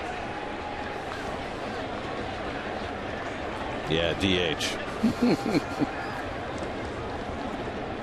Here's the curveball from Francisco, and that misses. 2-1. See, the Mets play at Toronto, at Tampa Bay, and at Yankee Stadium, so that's 9 games with the DH this year. Mets are not exactly a team that is built for the DH. Very few National League teams are. Although when they get Jason Bay back, they will be more of a DH-oriented team. But where that guy goes on the roster, they still have to figure out. There's a strike, and it's 2-2, and the Reds are down to their last strike.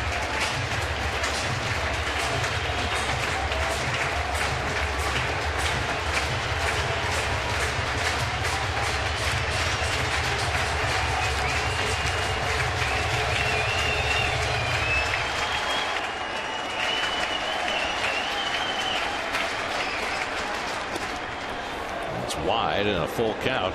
Third straight full count for Francisco here in the ninth.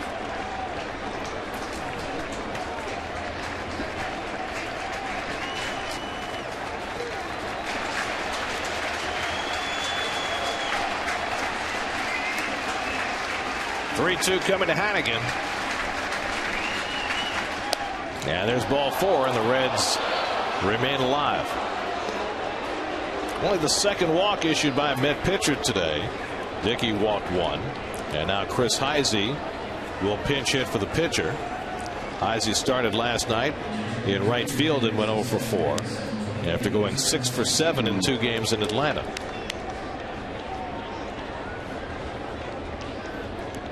So Heisey will try and keep it going, with Hannigan at first, not being held on by Turner. And Heisey takes a fastball for a strike.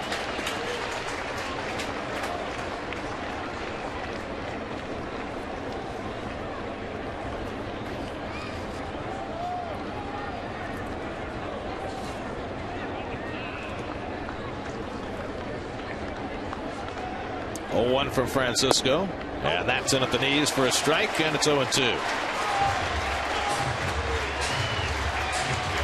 So again, Francisco has the Reds down to their last strike.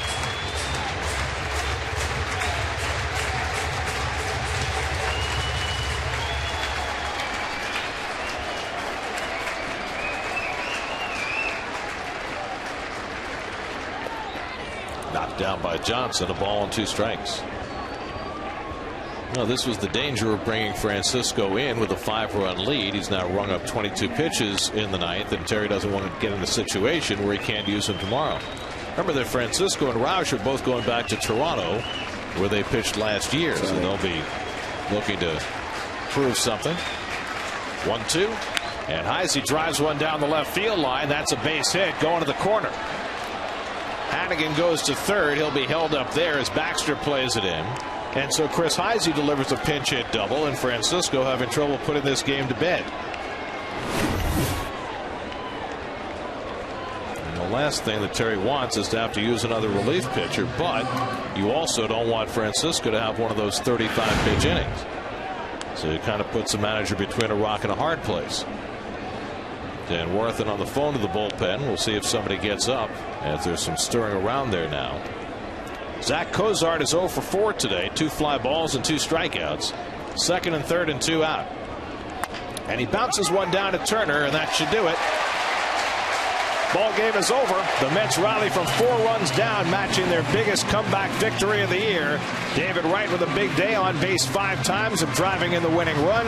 Ronnie Cedeno a 3-run homer to put the game away, as the Mets earn a split of their series with the Reds with a very impressive 9-4 victory. Well, outstanding game for Terry Collins and the Mets. Nice job by Dickey with his quality start. Scoreless relief by the bullpen, Parnell, Roush, and of course Francisco at the end. Rob Johnson bunt in the 8th inning to lead that off was great. Full house by David Wright tonight with 2 doubles and 3 walks. Let's go back to 4 games over 500 after they had lost a couple in a row, as they rally from 4 runs down to beat the Reds this afternoon. David Wright just continues to produce. His on-base percentage well over 500 now, and he gets the game-winning RBI to boot with an RBI double in the bottom of the 8th as the Mets pull away to win it 9-4. We'll come back with more from Citi Field in just a moment.